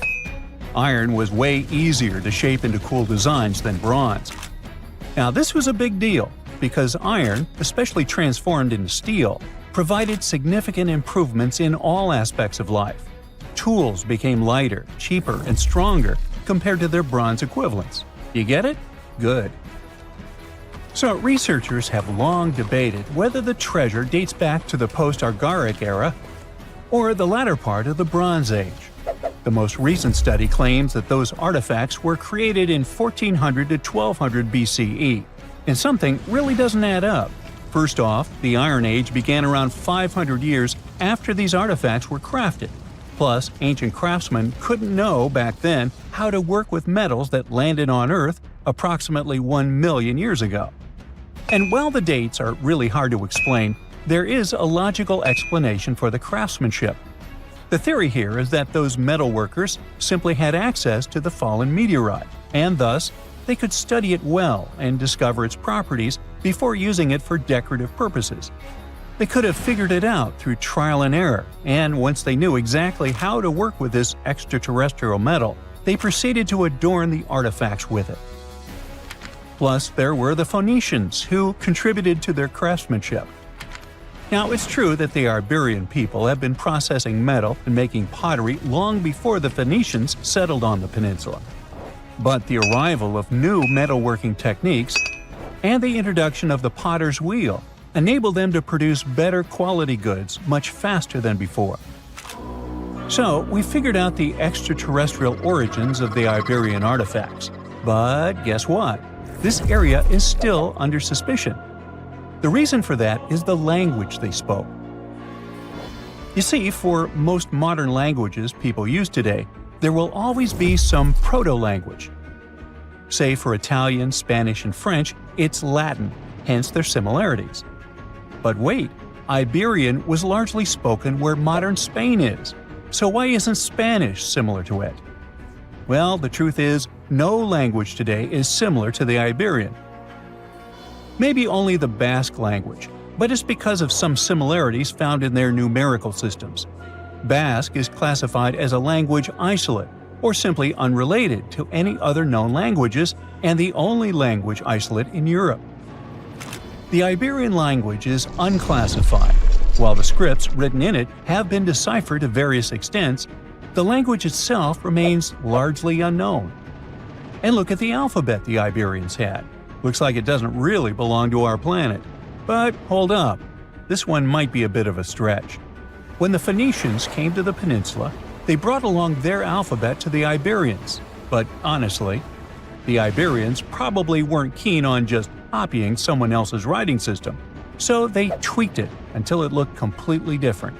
Let's just say they took some inspiration and ran with it. While linguists can guess to some extent how most characters sounded, actually translating the language is still completely impossible.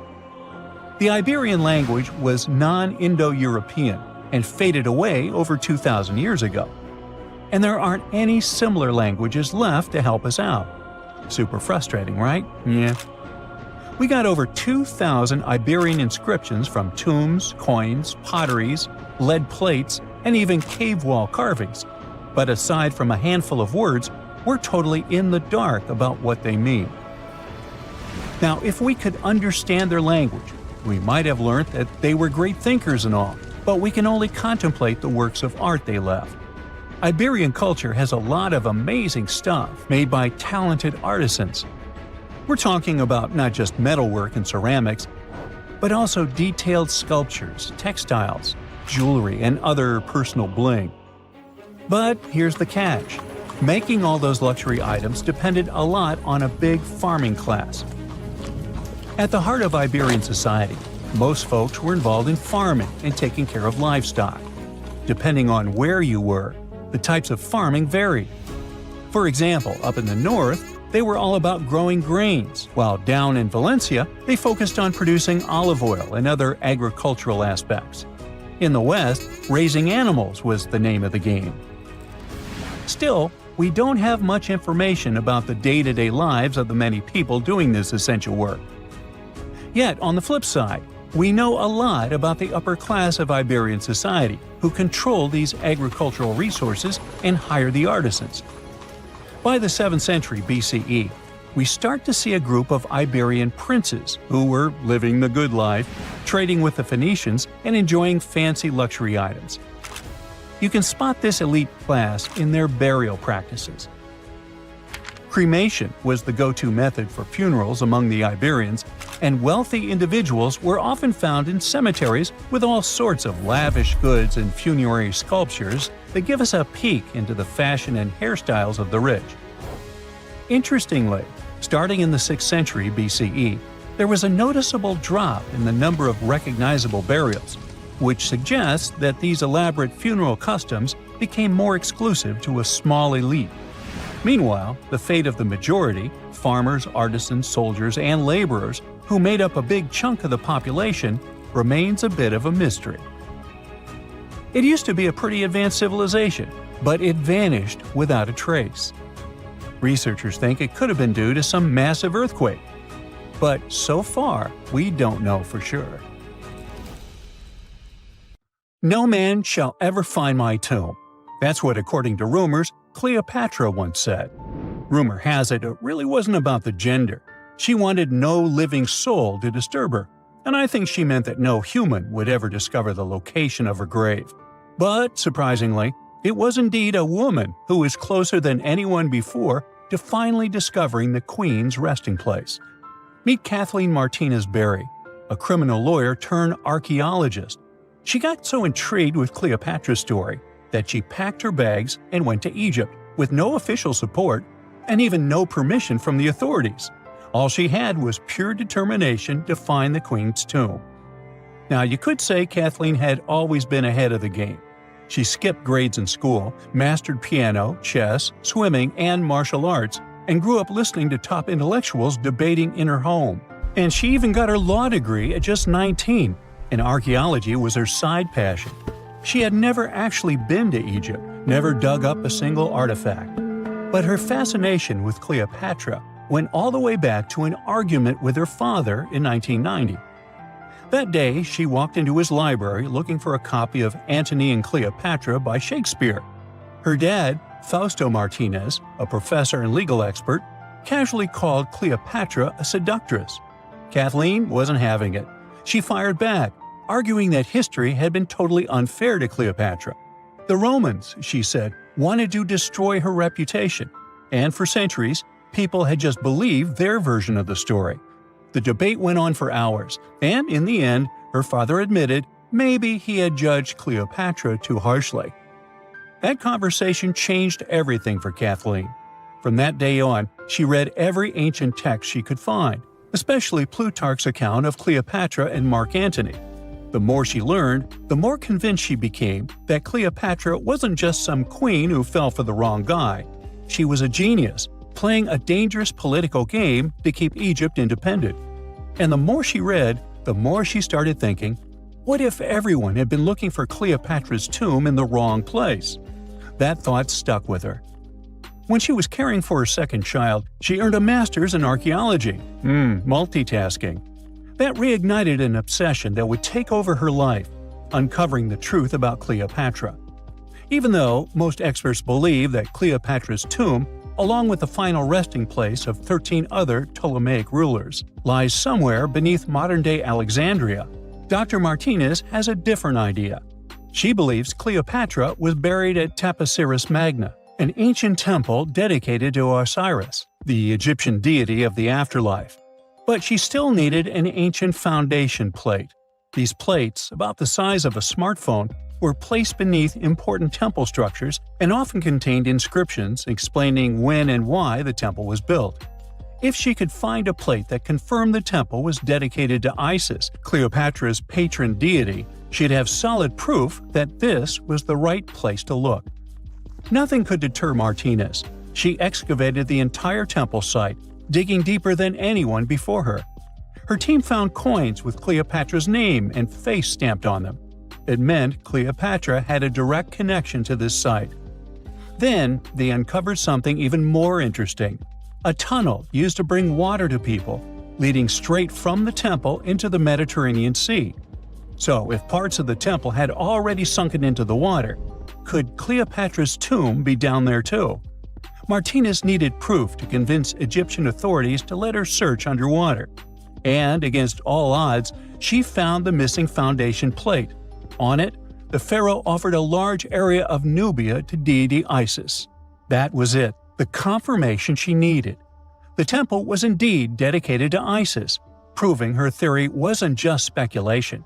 If one temple was on land, Martinez suspected the second temple, possibly Cleopatra's tomb, had collapsed into the sea. She needed help from experts in underwater archaeology, so she reached out to Robert Ballard, the guy who discovered the Titanic. With support from the Egyptian authorities, she and her team began exploring the waters off the coast of Alexandria. And what they found was mind-blowing. Underwater, they discovered massive stone structures, some standing 6 to 10 feet tall, right where the coastline would have been thousands of years ago. They also found basalt blocks, the same material used in the statues from the first temple. That meant one thing: those weren't just random rocks. They were the remains of a lost city, buried beneath the sea for centuries. Now, we can only wait and see whether Martinez and her team will be able to unravel one of the greatest mysteries of the past left by the outstanding woman that was Cleopatra. Here's some backstory. After her father, Ptolemy VII, passed away, Egypt's throne went to both Ptolemy VIII and Cleopatra, or so it seemed. Cleopatra, just 18 at the time, allegedly married her 10-year-old brother. Yeah, ancient royalty had some different customs, though there's no solid proof of that. But sibling love didn't last long. Young Ptolemy decided he wanted all the power for himself and tried to push Cleopatra out. Forced to flee the country, she didn't just sit around feeling sorry for herself. She raised an army, ready to march back and take what was hers. That's how, at 21, she was already in the Sinai Desert, leading an army and planning her return to the throne. Now, by that time, Cleopatra had already been locked in a powerful political, and not only political, alliance with Julius Caesar. In June 47 BC, she gave birth to a son, Ptolemy Caesar, better known as Caesarion, who, many believe, was Caesar's child. But that didn't stop her from playing by Egyptian royal rules. And her husband number 2, her other brother, Ptolemy XIV. Yep, despite her ongoing affair with Caesar, Cleopatra married yet another sibling, because, in her world, keeping the throne in the family was the name of the game. Now, marriage aside, Cleopatra's bond with Caesar stayed strong. She even traveled to Rome with Ptolemy XIV for a state visit. But instead of playing the role of a dutiful queen, she stayed in Caesar's private villa by the Tiber River. But after Julius Caesar lost his life in 44 BCE on the Ides of March, Cleopatra's political standing became shaky. To make matters worse, her brother-husband Ptolemy XIV passed away soon after, and some suspect Cleopatra had a hand in it, leaving her as the sole ruler of Egypt. Meanwhile, back in Rome, Mark Antony was rising to power as Caesar's presumed successor. Wanting to size up the Queen of Egypt, he summoned Cleopatra, and she did not disappoint. Sailing into town on a lavish barge dressed as a deity, Cleopatra made quite an entrance. Antony was instantly mesmerized, so much so that he left his third wife back in Rome and followed Cleopatra to Alexandria, where their relationship turned into a full-blown royal affair. The two had 3 children together. Together, they waged war against Caesar's adopted son, Octavian, in a battle for control of the Roman Empire. The last time the queen was seen, she was in her mausoleum, dressed in full royal splendor, diadem on her head, lying on what Plutarch called a golden couch. When Antony and Cleopatra lost at Actium, Octavian's forces marched into Alexandria. Cleopatra apparently knew the end was near, so she locked herself inside her mausoleum, surrounded by gold, silver, pearls, and priceless art. Those were the treasures she threatened to burn rather than let the Romans take them. Antony, meanwhile, wasn't going to let the Romans capture him alive. He wounded himself with his own sword, but before he passed away, he was carried to Cleopatra's side. She held him as he took his last breath in her arms. A little over a week later, Cleopatra made her own choice. Rather than face humiliation as Octavia's prisoner, she ended her life. Legend says it was the bite of a deadly asp, though history isn't quite clear on that. At the time, Cleopatra was only 39. Sounds like a rather full life to me. This just in, the world's oldest pyramid was built during the last ice age. And I'm not even talking about Egypt. I'm saying our ancestors might have spewed a 27,000-year-old pyramid in West Java. Gunung Padang is not exactly shouting pyramid. It's more of a mound with huge scattered stones tossed all over it. But local people seem to revere it, and they have for centuries. It wasn't until recently that the Indonesian authorities decided to excavate a bit deeper to see what all the fuss was about. They ended up finding the remains of a human settlement. It was rather unexpected, since the mound is pretty high up. This excavation could only prove there were humans in the area as far back as 45 BCE, which sounds reasonable. It was up to an Indonesian geologist named Donny Hillman to prove that Gunung Padang is the world's first pyramid. He used all sorts of new technology to support his claim. Our guy used carbon dating, which digs deep into the earth and takes whole chunks of soil. He found layers and layers of constructions, like he was digging up Rome and finding ancient buildings buried in the ground. His research proved that there had been caverns and even rooms down there, which could only mean one thing: humans. As for the rocks located up in the mound, they were most likely strategically placed by the people who lived there back in the day. They needed a place to meditate, so they arranged things in a harmonious way.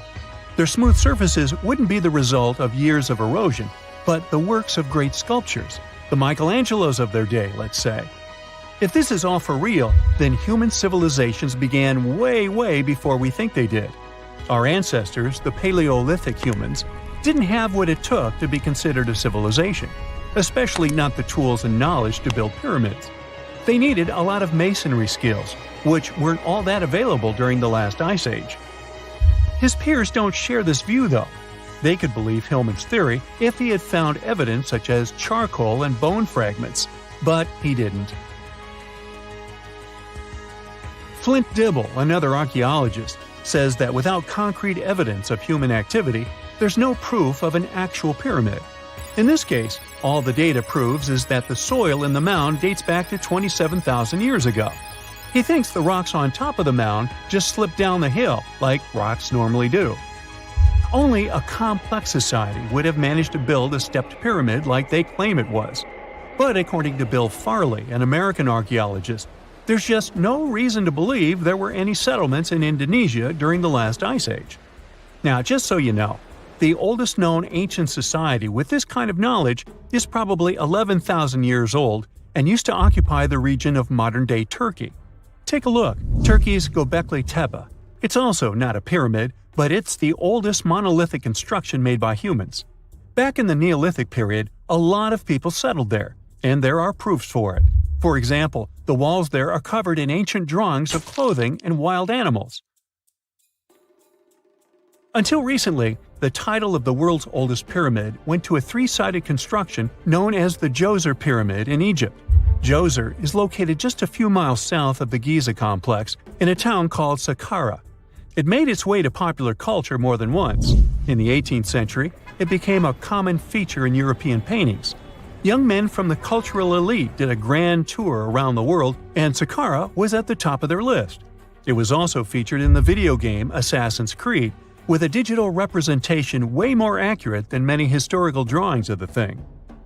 That was kind of a big deal in ancient Egypt, to build pyramids for kings to spend their afterlives. And if you thought the Khufu pyramid was the oldest one in the world, well, Djoser was built 70 years ahead of that time. The development of new technology has allowed archaeologists to make groundbreaking discoveries, and a new, or should I say ancient pyramid in South America might win the title in dispute.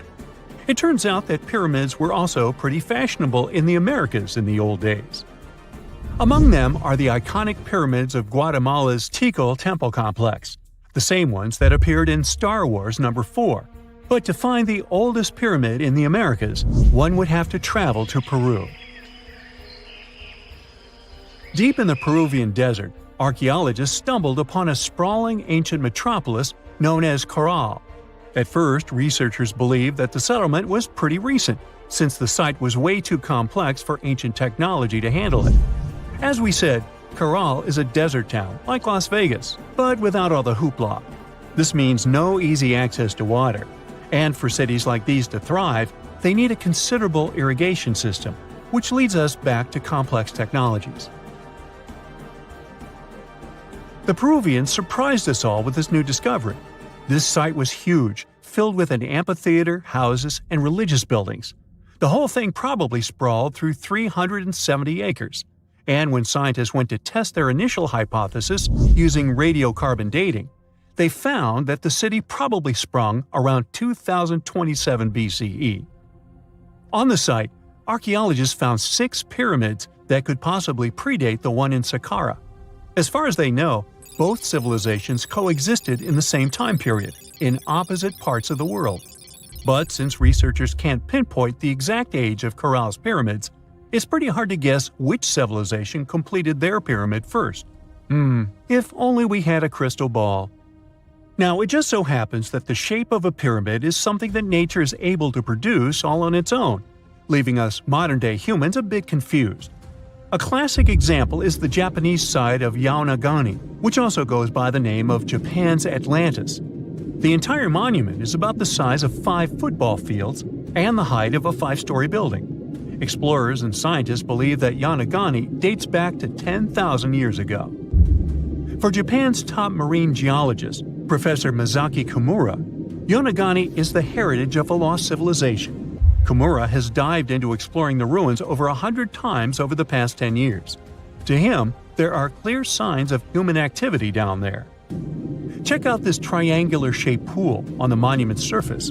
Kimura thinks it's actual proof of humans, because this triangle-shaped concave is a historical symbol of water fountains in the region. As it happens with a lot of these cases, not all scientists are convinced the same. For many, Yaonagani is probably the result of thousands of years of erosion, and the fact that the monument is composed of one massive rock leads them to believe it is not really human-made.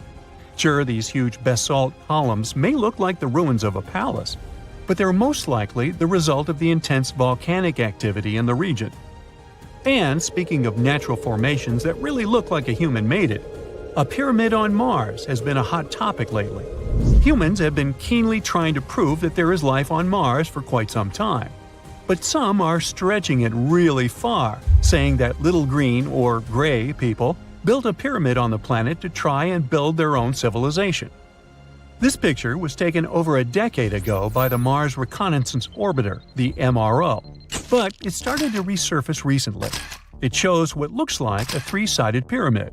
Some people claim that the smooth side of the pyramid could only be the effect of otherworldly work. Then science comes along and explains that Mars is home to one of the deepest canyon systems in the whole solar system. The so-called pyramid is located in what is known as the Kandor-Chasma region. This Martian region has a bunch of similar formations that are nothing more than the result of erosion. Nothing supernatural going on there, apparently. We all know some iconic symbols. The Statue of Liberty screams USA. The Eiffel Tower represents Paris. And this mask? Undoubtedly, it's Tutankhamun's, right? Sometimes it feels like historians have squeezed every last drop out of the King Tut story. But guess what? The most obvious details often slip right under our noses. Like the fact that this famous mask didn't actually belong to him, nor was it ever meant for him. Stick with me for the details. Can we get a close-up of that mask? Thanks. See those holes? Yep, they're for earrings. And no, it's not that they had anything against jewelry, but back in ancient Egypt, earrings were typically worn by high-status women or kids. Now, if you know your history, you might say, but Tut was a boy king, wasn't he? You're spot on. He began his reign at just 9 years old. Sadly, that didn't last long as he passed away at a very young age. So when he was 9, he might have worn earrings, but he probably took them off when he hit that no earrings age. Sounds reasonable, right? Actually, not quite. That would have been pretty strange since nobody expected him to pass away young. Certainly not at 9. So no one was preparing a kid's mask for a burial. It's this untimely demise that suggests that the mask used was simply the best option available when Tut passed away. There are more clues pointing to the idea that the mask was found in a hurry. Let's think about this. Even though Tut was mummified and his body could wait a bit, his loved ones wanted him to reach the afterlife ASAP. Some experts even believe the paint in the tomb was still wet when it was sealed. But look at his mask. It's a masterpiece. There's no way it was made in a rush. It's way more elaborate than other simpler cartonnage pieces. The renowned mask of King Tut stands 21 inches tall, adorned with precious stones, and features a golden beard that weighs 5.5 pounds, making the entire mask 22.5 pounds. Okay, I'm a bit confused here. So it seems like it was probably a kid's mask, but it had a beard? I've never seen a 9-year-old with a goatee, and I'm guessing you haven't either. Just think about it. A grown man's face compared to a kid's face. Fun fact for you, our faces pretty much stopped growing at the age of 16, so by 19, Tut would have definitely had the face of an adult man. Can you imagine trying to fit a relatively small kid's mask on a grown man? That would have been super embarrassing, and no one would have let that happen. Right, let's dismiss the kid's theory. Now, the second option, if you remember, is that the mask could have originally belonged to a woman. This is where the beard theory comes into play. Some researchers believe the beard might have been added later on. Here's another twist. What if the mask was actually made for Nefertiti herself, who ended up maskless? In this case, there are two discoveries. Two birds with one stone. For now, it sounds like a conspiracy theory, I know. But let's give it a shot and delve deeper into the details. So, Tut passed away in around 1323 BCE, probably due to malaria. He had other health issues too, like when he broke his leg, and records suggest he wasn't in the best shape. As for Nefertiti, we have no solid data about her demise. Plus, nobody knows exactly when or where she was buried. The supposed year when she passed away is around 1330 BCE, but she could have lived longer, and the mask was intended and prepared for her. Or maybe they just took her mask right from the burial chamber. After all, they were family. Well, sort of. She was said to be his stepmom, having been married to Akhenaten, who was likely Tut's father. But this is not 100% accurate. Some scientists doubt it. Ah, these ancient Egyptian families. It's hard to keep track of who's who. I know, you're not yet convinced that Tut wore a lady's mask. Let me share one more theory with you. Meet Howard Carter, the enthusiastic archaeologist who discovered Tutankhamun's tomb. It was located in the Valley of Kings outside Luxor, and, to everyone's surprise, was nearly intact. When he entered, he noticed something odd. This didn't feel like a pharaoh's burial chamber. It was classy and all, but it had a vibe that suggested it was made for a woman. Typically, Egyptian pharaohs had larger tombs that suited them better, and even more strangely, it was oriented to the right of the entrance. This didn't add up. That orientation was typical for female chambers, which Egyptian queens used. Another red flag was that the chamber appeared to have been built in stages, and all the artifacts, around 2,000 of them, seemed hastily placed there. Even more curious, they looked like they were meant for other royals. Carter discovered this burial site in 1922, but it remained a mystery as to why it was so bizarre. Almost a century later, Nicholas Reeves thought he may have solved the puzzle. He claimed that King Tut might not have been the original resident of the tomb. Instead, he suggested that the undisturbed resting place of the legendary Queen Nefertiti could be hidden behind the walls of the boy king's burial chamber. Nicholas studied high-resolution photos for months, meticulously examining every pixel. One day, he focused on detailed scans that revealed the texture of the tomb's walls beneath layers of paint. He spotted what he believed to be outlines of two doorways that had been blocked and plastered over to hide them from view. The more he looked, the more it seemed real. Could it be a tomb within a tomb? Nicholas theorized there was a hidden storeroom behind the western wall of King Tut's tomb, and his chamber might just be the outermost section of a larger corridor-style network of rooms. It all sounds fancy, but sorry to break it to you, Reeves' theory was debunked. To find out if he was onto something, experts had to use ground-penetrating radar to see the unseen. Reeves' idea was that if there were gaps, it could indicate the presence of additional rooms. And at first, in 2015, one expert even thought he had found a hidden room. But the glory didn't last for long. A year later, after double-checking, it turned out there were no hidden doorways. By the way, Nefertiti isn't the only legendary woman from Egypt whose burial site remains a captivating mystery. There's a cool legend about Cleopatra that you might enjoy. It's said that she once declared, "No man will ever find my tomb." Kind of fitting, right? After all, the person who's come closest to uncovering her final resting place is a woman.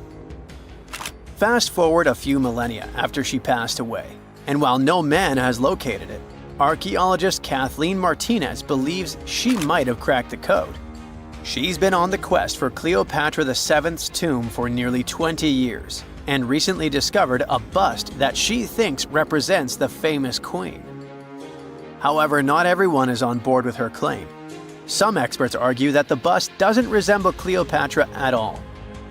Alongside this intriguing marble statue, Martinez's team also unearthed 337 coins, some of which, less controversially, feature Cleopatra's likeness.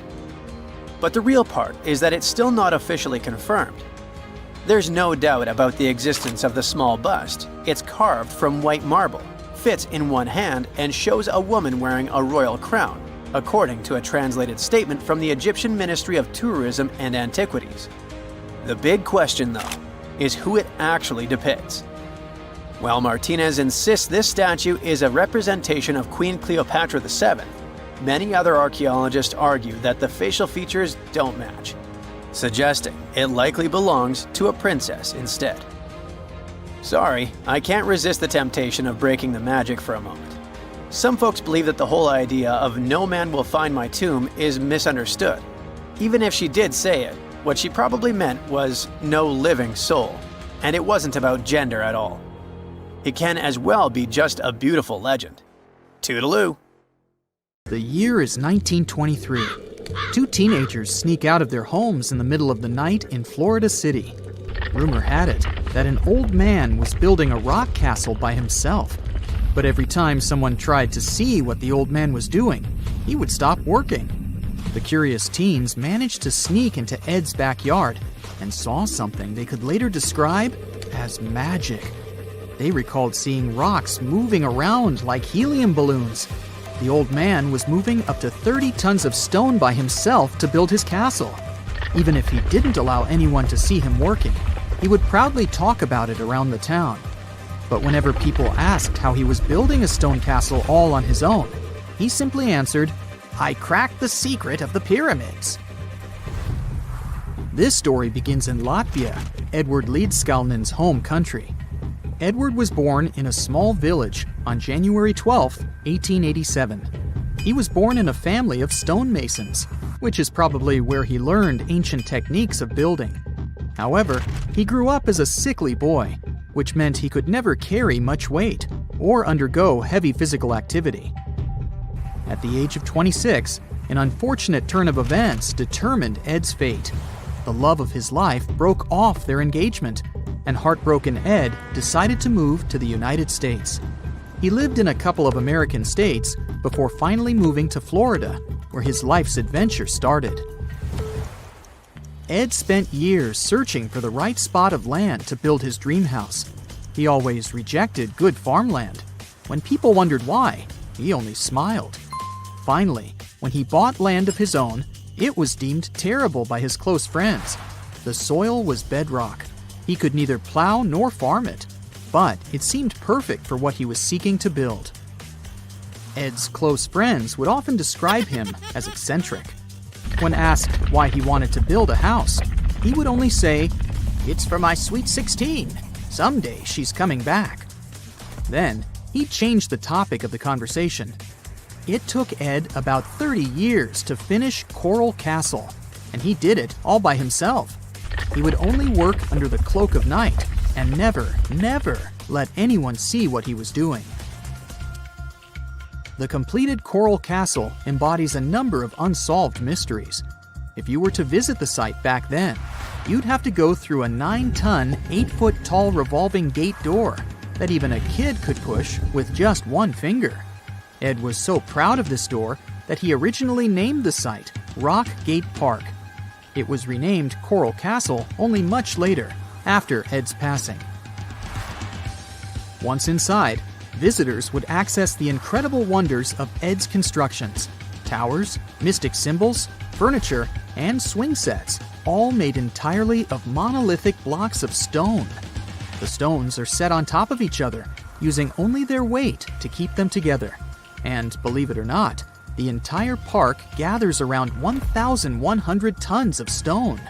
Today, if you visit Ed's living quarters, you'll even see the simple instruments he used to construct all of this: chisels, hammers, ropes, and pulleys. The type of work he did is difficult even with modern-day equipment, let alone without it. Coral Castle's main mystery lies in how Ed managed to do it. The only photograph of Ed Leedskalnin at work shows a simple leverage structure of a chain hoist attached to a wooden tripod. The tripod was made of old telephone poles with a small wooden box on top. What was in the box is, of course, a mystery.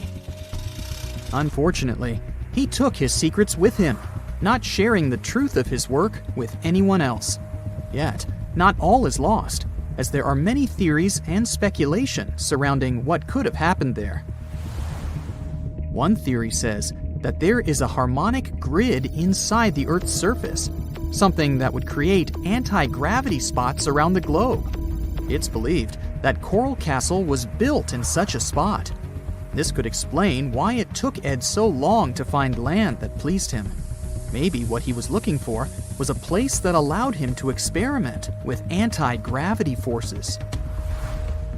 Yet, whenever Ed talked about his work, he would say he understood the laws of weight and leverage, and, sure thing, that he had cracked the secret of the pyramid builders. And what secret is that, you might ask? According to Ed himself, it has to do with magnetism. He even published a pamphlet called Magnetic Current. There, he explains that every object has magnetic particles inside of them. A person just needs to understand where they are located inside such objects. This way, objects can be lifted and moved around without much effort, just like moving something heavy underwater. Researchers say that if we assume Ed Leedskalnin and the pyramid builders used the same technique, then it would only have taken 4,700 workers to build the Great Pyramid of Giza, instead of the 20,000 to 100,000 that is currently estimated. But this story just keeps on getting more and more mysterious. In the late 1920s, Ed was finishing the construction of Coral Castle in Florida City. Rumors about his work had spread around town. People said Ed was hiding a stash of money somewhere in his living quarters. One night, a group of men waited until Ed was alone and broke into the castle to rob him. They couldn't find the money and, luckily, didn't harm Ed. But in the following days, he decided that it was best he moved out of that land. Of course, he took more than his toothbrush along with him. Ed decided to move the entire Coral Castle to another land 10 kilometers away from where he had built the park. Legend says he hired a truck driver and asked him to swear secrecy about what Ed intended to do. He asked the driver to look away while Ed loaded the truck by himself, moving all of the rocks without any help. With the truck loaded, Ed and his castle moved to Homestead, Florida, where the park is located until this day. In 1986, a group of engineers from Florida University was called to try to fix the park's gate entrance, the 9-ton revolving door that Ed was so proud of. They arrived with plenty of modern-day equipment, including a 20-ton crane. When the engineers took the door down, they noticed that Ed had used a strange circular stone at the bottom of the revolving door. The engineers couldn't understand how this frisbee-sized rock could withstand 9 tons of weight without breaking into pieces. They sent the rock to the geology department at the University of Florida, but the geologists simply returned the rock, saying they couldn't find a match of this rock in their databases. They couldn't determine its origin. The engineers put the 9-ton gate back into place, trying to use other techniques. At first, it didn't work without the base rock Ed had originally used. So, they had to cut the gate rock to make it work as a revolving door once again, proving that modern-day technology couldn't replicate what Ed had done single-handedly. Fast forward to 2011, and another man claimed to have cracked the code of the pyramid builders and Ed Leedskalnin himself. Wally Wallington, a retired construction worker from Lapeer County, Michigan, has managed to build using similar techniques to those used by Ed. Wallington is known for having built his personal Stonehenge in Michigan. He is said to have used simple machines, such as levers and counterweights, moving around multi-thousand-pound concrete blocks. Unlike Ed, Wallington has shared his techniques with the public. Multiple videos are showing the clever engineering he built from very simple materials. It sure is impressive. The man has moved his entire barn into another property just with the help of simple tools. However, there is no way to prove that these were the same techniques used to build Coral Castle. To this day, the secrets of Coral Castle haven't been unraveled. But hey, we can always keep trying to solve it.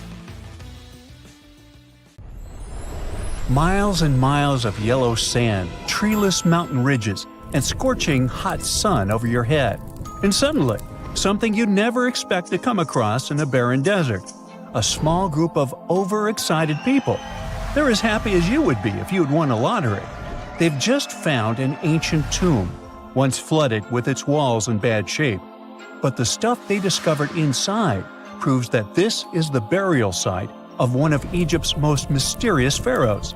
Historians have been hunting for his tomb for years, but no one expected it to hide ancient treasures. Fast forward. After careful examination of the site, Egyptian officials have announced the discovery of the tomb of King Thutmose II. It's the last missing tomb from Egypt's 18th dynasty. And this is also the first royal tomb found since King Tutankhamun's was discovered in 1922, in more than 100 years. A team of Egyptian and British archaeologists found the tomb in the Theban Mountains area, west of Luxor, near the famous Valley of the Kings. Before this, the site was only known as Tomb C4, but during their excavation, the team found clear evidence proving it belonged to King Thutmose II. Archaeologists actually found the entrance and main tunnel leading to the tomb in 2022. But at first, they thought it belonged to a queen because it was near the graves of Thutmose III's wives. It was also close to Queen Hatshepsut's tomb. Originally, it was prepared for her when she was just a royal wife. But everything changed when she became pharaoh. But we'll talk about this twist of fate a little later. But soon they realized that their discovery was much more significant.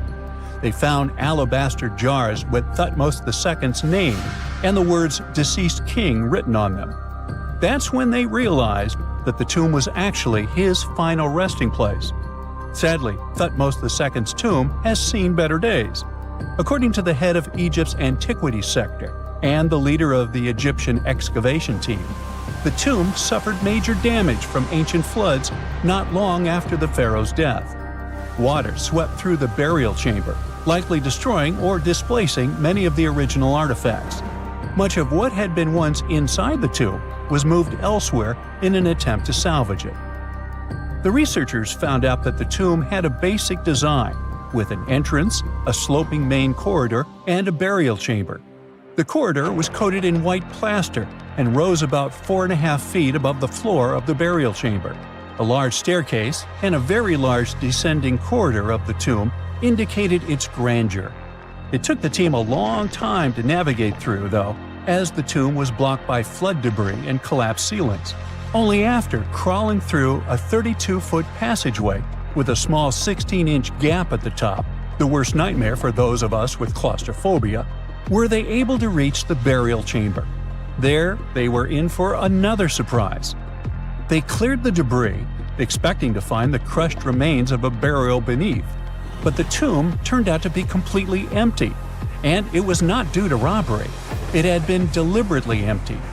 The researchers soon realized that the tomb had been flooded since it had been built underneath a waterfall. It happened just a few years after the king's burial, so the contents of the tomb were moved to another location. That's why there was a second corridor in the tomb.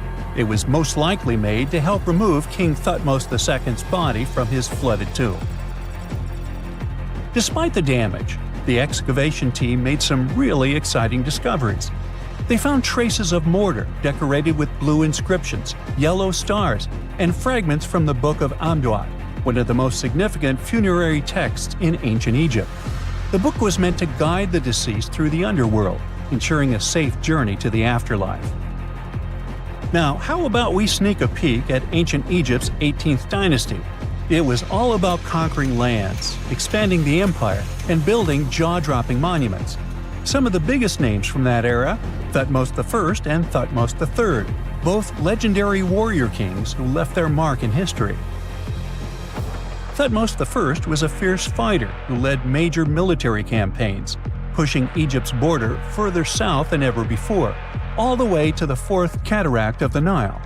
His victories gave Egypt access to new trade routes, stronger political ties, and more wealth.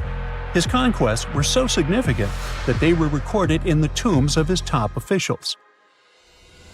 Thutmose III, sometimes called Thutmose the Great, took things even further. He was not only an incredible military strategist, but also the commander of Pharaoh Hatshepsut's armies before becoming king himself. He led between 17 and 20 military campaigns, winning every single one and expanding Egypt's empire to its peak. He even created the world's first navy.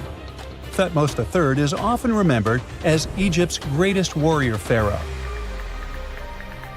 And sandwiched between these two powerhouses was Thutmose II, a pharaoh who doesn't get nearly as much attention. Hey, the middle child, right?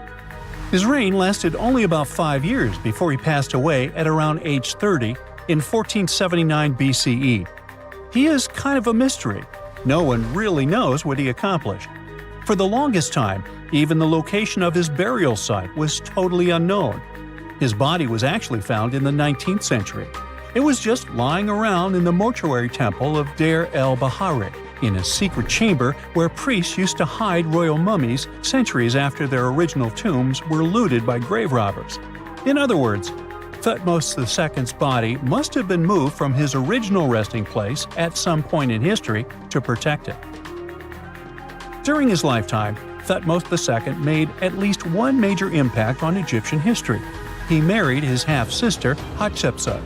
That might not sound like a big deal, but it helped her become Egypt's greatest female pharaoh after he passed. The catch? She kept her stepson, Thutmose III, off the throne for decades. When he finally took power, he erased her name from history out of spite. And still, Hatshepsut is one of Egypt's greatest pharaohs, no matter if you're talking about a man or a woman. She brought a lot of wealth and art to Egypt. She led a big trading trip to a place called Punt, where she brought back things like gold, ebony, and incense. She also made sure her name lasted by building amazing structures that we can still see today. At Karnak, she added huge obelisks. One of them is still standing tall. She also was the one to build the Temple of Dir al-Bahre with its countless columns. She was buried there. Interestingly, Hatshepsut was often shown in art as a man with muscles and a beard, like how pharaohs were usually depicted. But she made sure there was always something in the artwork that reminded people she was a woman, like calling herself Daughter of Re or His Majesty herself. When she passed away in 1458 BCE, Egypt wouldn't have a female ruler as powerful as her until Cleopatra, about 1400 years later. According to Egypt's Supreme Council of Antiquities Secretary General, isn't that a mouthful? Hatshepsut's name actually appears in Thutmose II's tomb, meaning she might have even handled his burial. As for their final resting places, well, Hatshepsut was buried in the Valley of the Kings, and Thutmose II's mummy is now in the National Museum of Egyptian Civilization, alongside other ancient Egyptian rulers. It gives visitors a rare chance to see the remains of a nearly forgotten pharaoh. Now, experts consider the discovery of his tomb to be one of the most significant in recent years. The artifacts found there add important details to our understanding of the history of the region and Thutmose II's rule. And even though the tomb's design is fairly simple and follows the same architectural style preferred by later Egyptian rulers, its historical importance is undeniable. In any case, the mission isn't over yet. Archaeologists are now focusing on solving another mystery. Where did the rest of the tomb's contents end up? The team is determined to continue their search. Who knows what other secrets they will uncover that have remained hidden beneath the sands for thousands of years. Consider the Great Pyramids, one of the original 7 wonders of the world and the only one that still exists today. Did you know that the pyramids of Giza weren't the only pyramids out there? And they weren't even the first ones. First, there were the pretty good pyramids, but they didn't catch on. Nah, I made that up. Back to the story. In ancient Egypt, it was believed that kings were chosen by gods to serve on earth as their mediators. In the afterlife, they were expected to become gods themselves. The pyramid complex was built to make sure that the king had everything they might need in the afterlife. The complex included the pyramid, a palace, and temples. The tomb in the pyramid, where the king was buried, was filled with many things they might need, like furniture, food, and gold vessels. Actually, the first pyramid had been built 80 years before the first pyramid of Giza appeared. Overall, there were around 100 of them. Some weren't finished though, since the construction took a while and not every pharaoh lived long enough to see the end of the construction. And now let's talk about the construction itself. The biggest of the pyramids of Giza is as tall as a 40-story building. So how on earth did they manage to build a structure that massive 5,000 years ago, long before machines and other equipment appeared? Well, let's figure it out. So Pharaoh Khufu ascended the throne around 2575 BCE, and his architects started the construction of the oldest and biggest of the pyramids of Giza. He figured that over 2 million limestone blocks had to be used to build the pyramid, each weighing around 2.5 tons, around the weight of a rhino. The architect wanted to finish the construction in 20 years. To make it possible, a stone had to be carried and pushed into place every 4 minutes, 24 hours a day, 7 days a week, and 365 days a year, except leap year. So obviously, a lot of workers were needed to make it happen. Many believe that it was enslaved people who worked at the pyramid's construction site, but that's not true. Workers came from all over Egypt to contribute to the project. All in all, around 25,000 of them. The Egyptians were doing all kinds of work, starting with manual labor and crafting tools to administrative work. They all worked around 10 hours a day. They were housed and well fed, and they were overall living a more comfortable life than an average Egyptian could afford at that time. Supposedly, the builders lived in a nearby temporary city and were a highly organized community with a strong leader. The pyramids seemed to be designed to align with the points on a compass, and their sides symbolized the rays of the sun. But back at that time, there were no compasses. Ancient Egyptians figured out the directions themselves and with amazing precision. To align the pyramids, they used two constellations. The construction site was arranged on the west bank of the Nile River. This also had a symbolic meaning. Just like the sun sets in the west, life sets in the west as well. The second pyramid of Giza was for Khufu's son, Pharaoh Khafre. It's a bit smaller, but this one has the famous noseless statue of the Sphinx. Of course, originally it had a nose. I would tell you what happened to it, but it's still a mystery, and no one knows for sure. Sphinxes have the body of a lion and the head of a human. They were considered guardians of important areas. This famous Sphinx, also pronounced Sphinx, has the head of Pharaoh Khafre and is guarding his pyramid, facing the sunrise. The Sphinx is one of the biggest and oldest statues in the world. Originally, it not only had a nose, but was also painted. Scientists have discovered traces of the red color of its face. So, most likely, the Sphinx was painted red. There are also remains of yellow and blue color on its body. The statue definitely wasn't boring. Till around 1800, the Sphinx was buried up to its shoulders until an adventurer with a team of 160 men dug it out. But let's get back to the construction. The workers, of course, needed stone blocks. There were two main places where people could get these stones. One source was close to the construction site, but that fossil-lined yellow stone was only suitable for the pyramid's interior.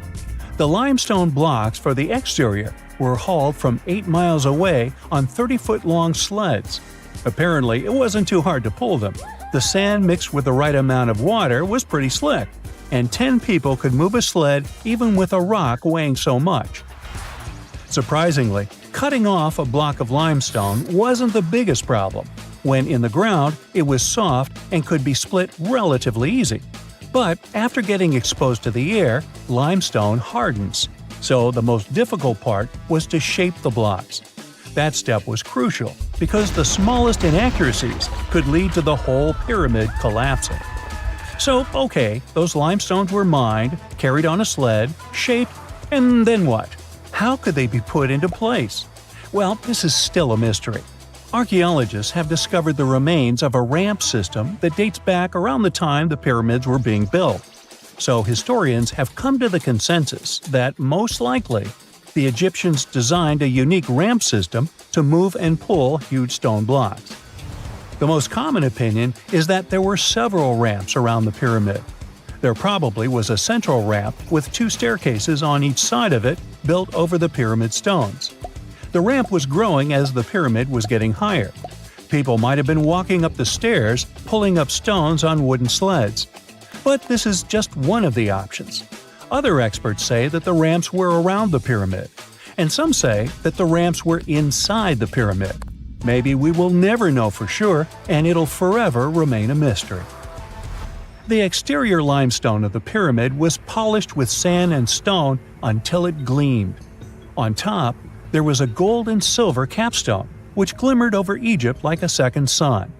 So, that's how it was 5,000 years ago. Now, about the interior. Surprisingly, there's not much inside the pyramid. Most of it is just solid stone with very little open space. But let's take a quick look inside. From the entrance, there are 2 stairways, one going down and the other going up. They take us to the chambers. There are 3 of them inside. Now, why is that? Apparently, throughout the whole construction, a burial chamber had to be prepared at all times, just in case a pharaoh kicked the bucket before the construction ended. So, separate chambers were built one after another as the construction progressed. The last of them was the main one. It's called the King's Chamber. It's the one where Khufu was resting. It's the biggest room at the very heart of the pyramid, and there's a big passageway leading to it. It was likely used as a kind of elevator to move granite up to build the interior. Granite was also used to make 5 stories of support beams to ensure that the pyramid didn't collapse. And we can see that it worked since it's been standing for centuries. Unfortunately, none of these chambers have hieroglyphs on the walls. If you want to see the writings, you should go to the decorated tombs near the pyramids. Those pieces of art are depiction of ancient Egypt's culture and daily life. The texts allow researchers to study their language and grammar. The treasures that once were in the pyramids have been taken by people. There are also many secret tunnels and passages inside the pyramids, but even today, no one knows the whole plan of the interior. Scientists have been sending little robots with cameras inside for many years, but there's still a lot we don't know about the pyramids. Now they're trying to use an X-ray to scan the pyramids from the outside without going inside. So yeah, ancient Egyptians did create a mystery no one has been able to crack for 5,000 years already. You're walking down the street. You see a strange-looking antique shop called Ageless Trinkets of Mr. Bright. You're curious, so you enter there. You take a look at all the weird stuff.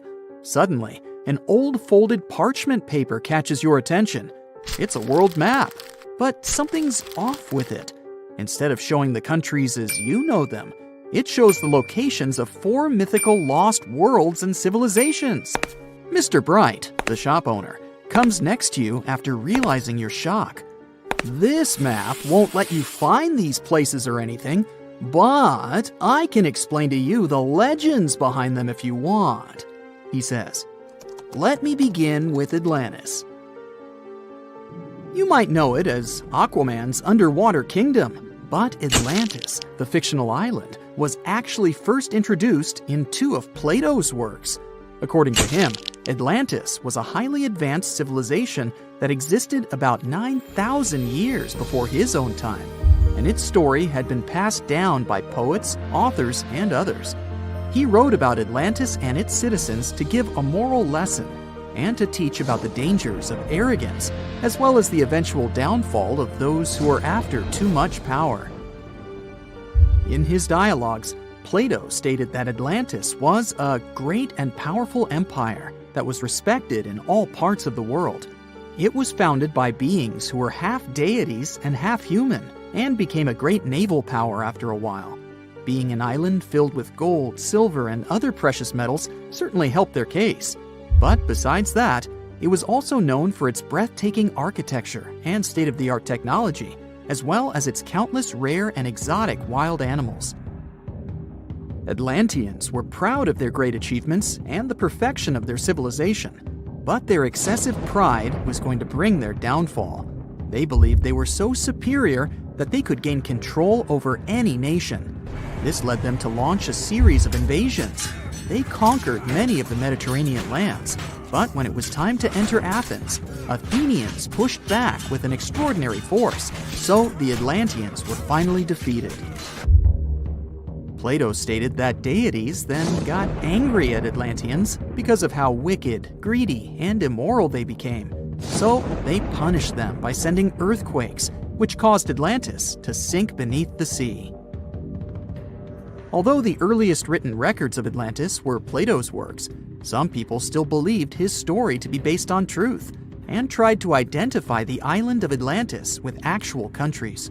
Some people suggested it may have been located in the Mediterranean Sea, near the coast of Spain or Italy. Others thought it may have been located in the Caribbean, off the coast of Central or South America, but there was no solid evidence to support any of these claims. One theory, in particular, seemed more plausible than the others, though. Located in the Aegean Sea, the island of Santorini was the home of a highly advanced Minoan society. However, due to a huge volcanic eruption, it was destroyed about 3,600 years ago, causing the Minoan civilization to suddenly disappear. These similarities between the fictional Atlanteans and the historical Minoans made Santorini a good candidate for the speculations. Yet again, there were still major flaws with it, such as how the time when Plato said Atlantis was destroyed doesn't coincide with the time of Santorini's eruption. So Atlantis still continues to be regarded as nothing more than a popular legend in the scientific world. Now, let's move toward the northeast direction on the map, Mr. Bright says. According to Celtic Breton mythology, there once was a magnificent city called Ys, also known as Caris, that towered over Douarnenez Bay in France's Brittany region. It was the most wealthy city in the entire Atlantic. It was especially famous for its beautiful gardens and buildings, and its citizens were all living comfortably and happily there. Dahout, who was King Gradlon's daughter in Breton legends and literature, had a deep love for the sea. She begged her father to build a city at the edge of the sea, and that is how the city of Ys was established.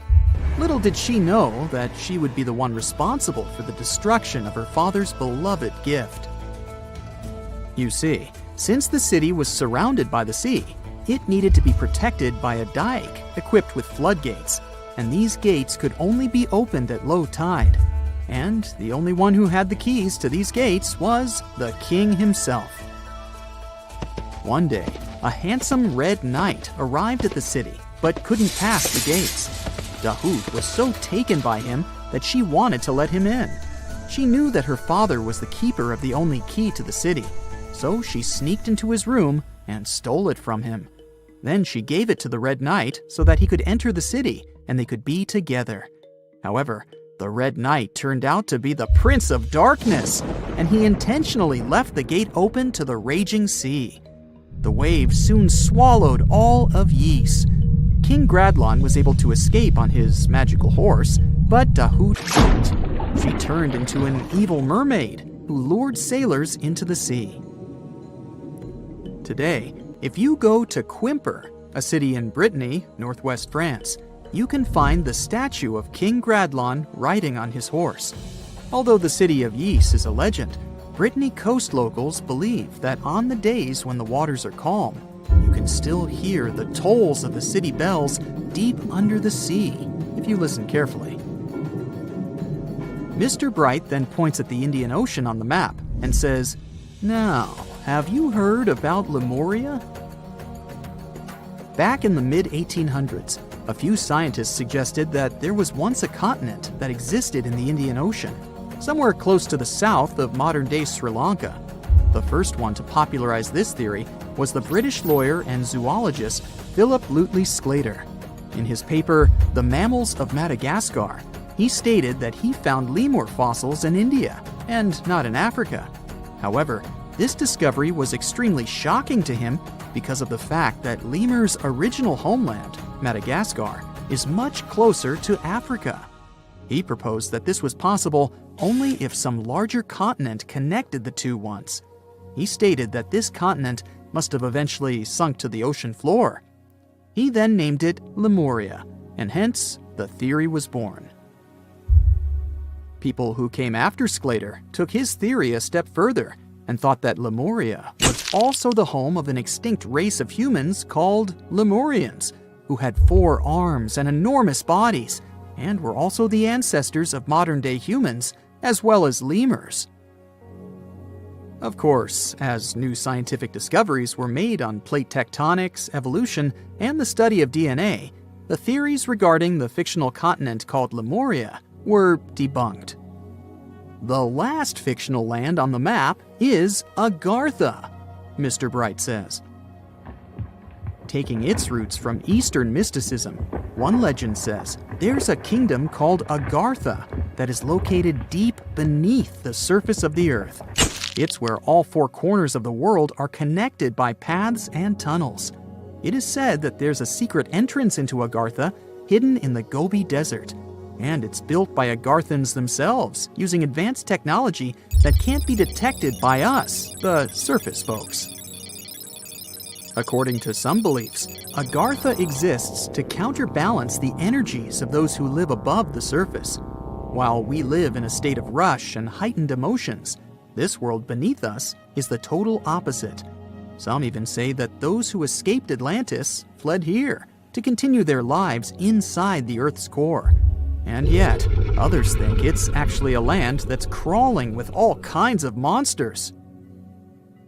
But there's no need to be scared, since modern science proved Earth's core is not actually hollow and is a solid hot iron ball.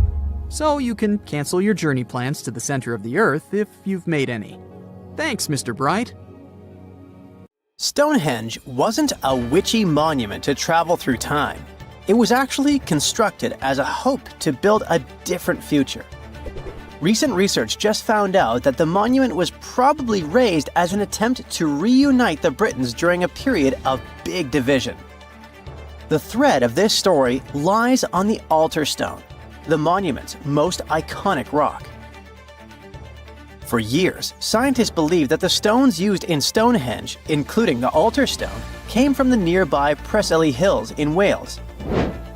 In this scenario, Stonehenge would have been built by a local community, that is, Neolithic people who would have found easy-to-access materials to build a ceremonial mound, a sundial calendar, and a final resting place, all in one. Things changed when another discovery was made. In 2018, leading-edge research pointed that the altar stone actually came from the River Tay region in northeastern Scotland, which is located over 400 miles away from Stonehenge. Scientists found similar rocks as such in Scottish monuments. You see, the altar stone is a recumbent stone, laying on its side. Many of the rocks were found in ceremonial stone circles in Scotland, and they are unique to this region. When this discovery broke through, it got archaeologists thinking. Maybe Stonehenge wasn't just a local project, but a wider collaboration between different tribes and communities across Britain. To understand this, we need to rewind to around 3000 BCE. That's when Britain still wasn't a unified country per se. Rather, it was a patchwork of tribes such as those coming from southern or eastern Europe, each with their own customs and beliefs. As an island, Britain's population changed many times. Britain was mainly composed of farmers who descended from people from the Middle East and arrived on the land around 6,000 years ago. This group thrived in the area until 2500 BCE, when another group coming from the regions of the Netherlands and Germany started to appear. These ones, also known as the Beaker people, were responsible for the large population turnover that Britain experienced during the Neolithic period and the years that followed. The Beakers were called so because of a specific type of pottery they used to make and bury their loved ones with after their passing. It's possible that the original dwellers of the land didn't like it that their land was being repopulated. And what researchers suggest is that Stonehenge was this attempt to reunite the original Neolithic farmer population and regain some type of identity control over their land. They would have invested a lot of time and energy in bringing the altar stone all the way down from Scotland, without the help of wheel technology, for example. You see, the wheel had already been invented in Lower Mesopotamia, but since there was no Wi-Fi at the time, the Brits weren't aware of this technology until much later on. This whole territorial crisis could have driven locals to use their resources to move the altar stone to Salisbury Plain in England, in order to reunify the land. You see, Stonehenge wasn't built in one go. Its history dates to around 3000 BCE. That's when the monument was just a circular ditch and bank, known as a henge. Inside, they placed wooden posts and possibly totem-like carvings. This version of Stonehenge wasn't about rocks yet. It was more of a ritualistic place and possibly a final resting place. They found several cremation pits from this period, making it the oldest resting place in all of Britain. It was only around 2600 BCE that the blue stones came around. The naming might be a bit misleading since they're not literally blue rocks. They have a bluish tinge to them when they're freshly broken, hence the name. These smaller rocks probably came from the Preseli Hills in southwest Wales, which is about 150 miles away from Stonehenge. Some researchers say that the ancient ones believed that blue stones had healing qualities. So we can maybe guess why they went through all of the trouble to move them from Wales to Salisbury Plains, huh? A little bit later than that, circa 2500, That's when we start having the Stonehenge we know and love today. That's when the sarsen stones started to arrive. The sarsens are Stonehenge's huge stones. I mean, each sarsen can weigh around 25 tons. That's as much as 3 African elephants stacked together. The sarsens make that iconic outer ring circle. Supposedly, that's also when the altar stone was moved from Scotland directly to the heart of Stonehenge. The altar stone is the largest of the blue stones used to build Stonehenge. Today, the altar stone lies recumbent at the foot of the largest trilithon of the monument. In case you don't know, the trilithons are the horizontal stones used to form those famous arches we see today. And here's where the huge monoliths receive a third one on top of them, connecting the two together. This fancy word is just Greek for having 3 stones. But anyway, the bigger question, and maybe why Stonehenge is so famous, is why it was built in the first place. You see, Stonehenge's entire layout seems to have been carefully planned to align with the movements of the sun. The monument's architecture is particularly attuned to the solstices, the shortest and longest days of the year. During the summer solstice, the sun rises perfectly in line with the heel stone, casting light straight into the heart of the stone circle. A spectacular, almost magical sight that surely wowed its ancient audience. But it's the midwinter solstice that seems to hold a special connection to the altar stone. As the sun sets on that day, its light aligns with the altar stone at the center of Stonehenge. To the builders of Stonehenge, this alignment may have symbolized more than just celestial precision. It likely carried profound ancestral and spiritual significance. The altar stone, illuminated by the setting sun, could have been seen as a bridge between worlds, connecting the living with their ancestors, the earth with the cosmos, and the present with the eternal. In a world without calendars, clocks, or weather apps, the solstices were everything. They marked the rhythm of life, guiding agricultural cycles and spiritual rituals alike. So Stonehenge wasn't just about the stones or the people who built it, but perhaps a way to honor their ancestral roots in an ever-changing world. Scientists have recently discovered Leonardo da Vinci's hidden passages under a medieval castle in Italy. They followed a newly found 15th century sketch by the creator of the Mona Lisa and found one of the unexplored architectural wonders from the age of the Renaissance. Construction of the Sforza Castle started back in 1358, but it was destroyed about a century later during a local crisis. Then, in 1450, Francesco Sforza, the Duke of Milan, decided to rebuild it on the old ruins. After he passed away, his son Ludovico took over and kept improving the castle. He brought in some of the best artists of the time, including Leonardo da Vinci, to decorate its walls. We can still see Leonardo's frescoes today in the Room of Wooden Boards. While he was working at the castle, da Vinci also recorded some historical underground passages hidden beneath the outer wall. The drawing, dated between 1487 and 1490, was found at the Institut de France in Paris. The sketch is highly precise, and it proves that Leonardo was really interested in fortification design and was great at documenting existing structures. Historical records show that Ludovico ordered the building of an underground passageway that led straight to a basilica, where his wife was buried. Ludovico married Beatrice in 1491, and they had a happy but tragically short marriage, as Beatrice passed away while giving birth in 1497. The Duke locked himself away for weeks, grew a beard, and wore only black clothes while he was mourning his beloved wife. The secret tunnel may have stretched over a half a mile and would let Ludovico visit her grave in private. It could have served as an escape route if the castle was ever under siege. The existence of the tunnels remained one of the mysteries of the Renaissance for years, as no one knew for sure they were there. But now, scientists finally uncovered the secret history. They used a combination of ground-penetrating radar and laser scanning to build up an accurate 3D model of all the structures under the castle. They found the tunnels da Vinci alluded to in his drawings, and it looks like they may have only been a small part of a whole system of historical underground passages. The goal is to create a complete digital twin of the castle that will not only show all the preserved constructions, but also the ancient ones that are no longer visible.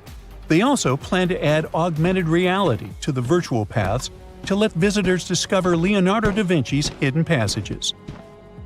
Now, we don't know if the genius actually took part in constructing the hidden passages that scientists recently discovered, but we do know about some other Leonardo da Vinci inventions. He created the first satellite-like map in 1502, long before photography or satellites were even a concept. A famous figure in Italy, Cesare Borgia, invited Leonardo to a small town called Imola, near Bologna, to create a highly detailed map for him. Back then, maps were not very precise, as no one had figured out how to show exact distances on a smaller scale. Instead, people spent a lot of time decorating them with dragons, roses, fancy castles, mountain ranges, flowers, and other artistic details. These maps look more like beautiful paintings meant to be displayed, rather than practical tools for navigation. But Cesare Borgia wanted something truly functional, and Leonardo managed to create something revolutionary in the field of cartography. If you compare satellite images of Imola today with Leonardo's map, the similarities are striking. He captured every alley, curve of the streets, roadways, and even the exact sizes of the buildings. And he did it all by hand, using just a pencil, ruler, compass, and several of his own clever inventions. To gather all the necessary data, the genius walked through the streets for weeks using a large wheel that spun as he moved, recording the distance with a cable. Using the magnetic compass, he determined precise directions. He also developed a tool called the bussola, which measured angles inside a circle. With this, he could track the exact turns of each street and the size of the intersections. He figured out the distances between houses and major roads.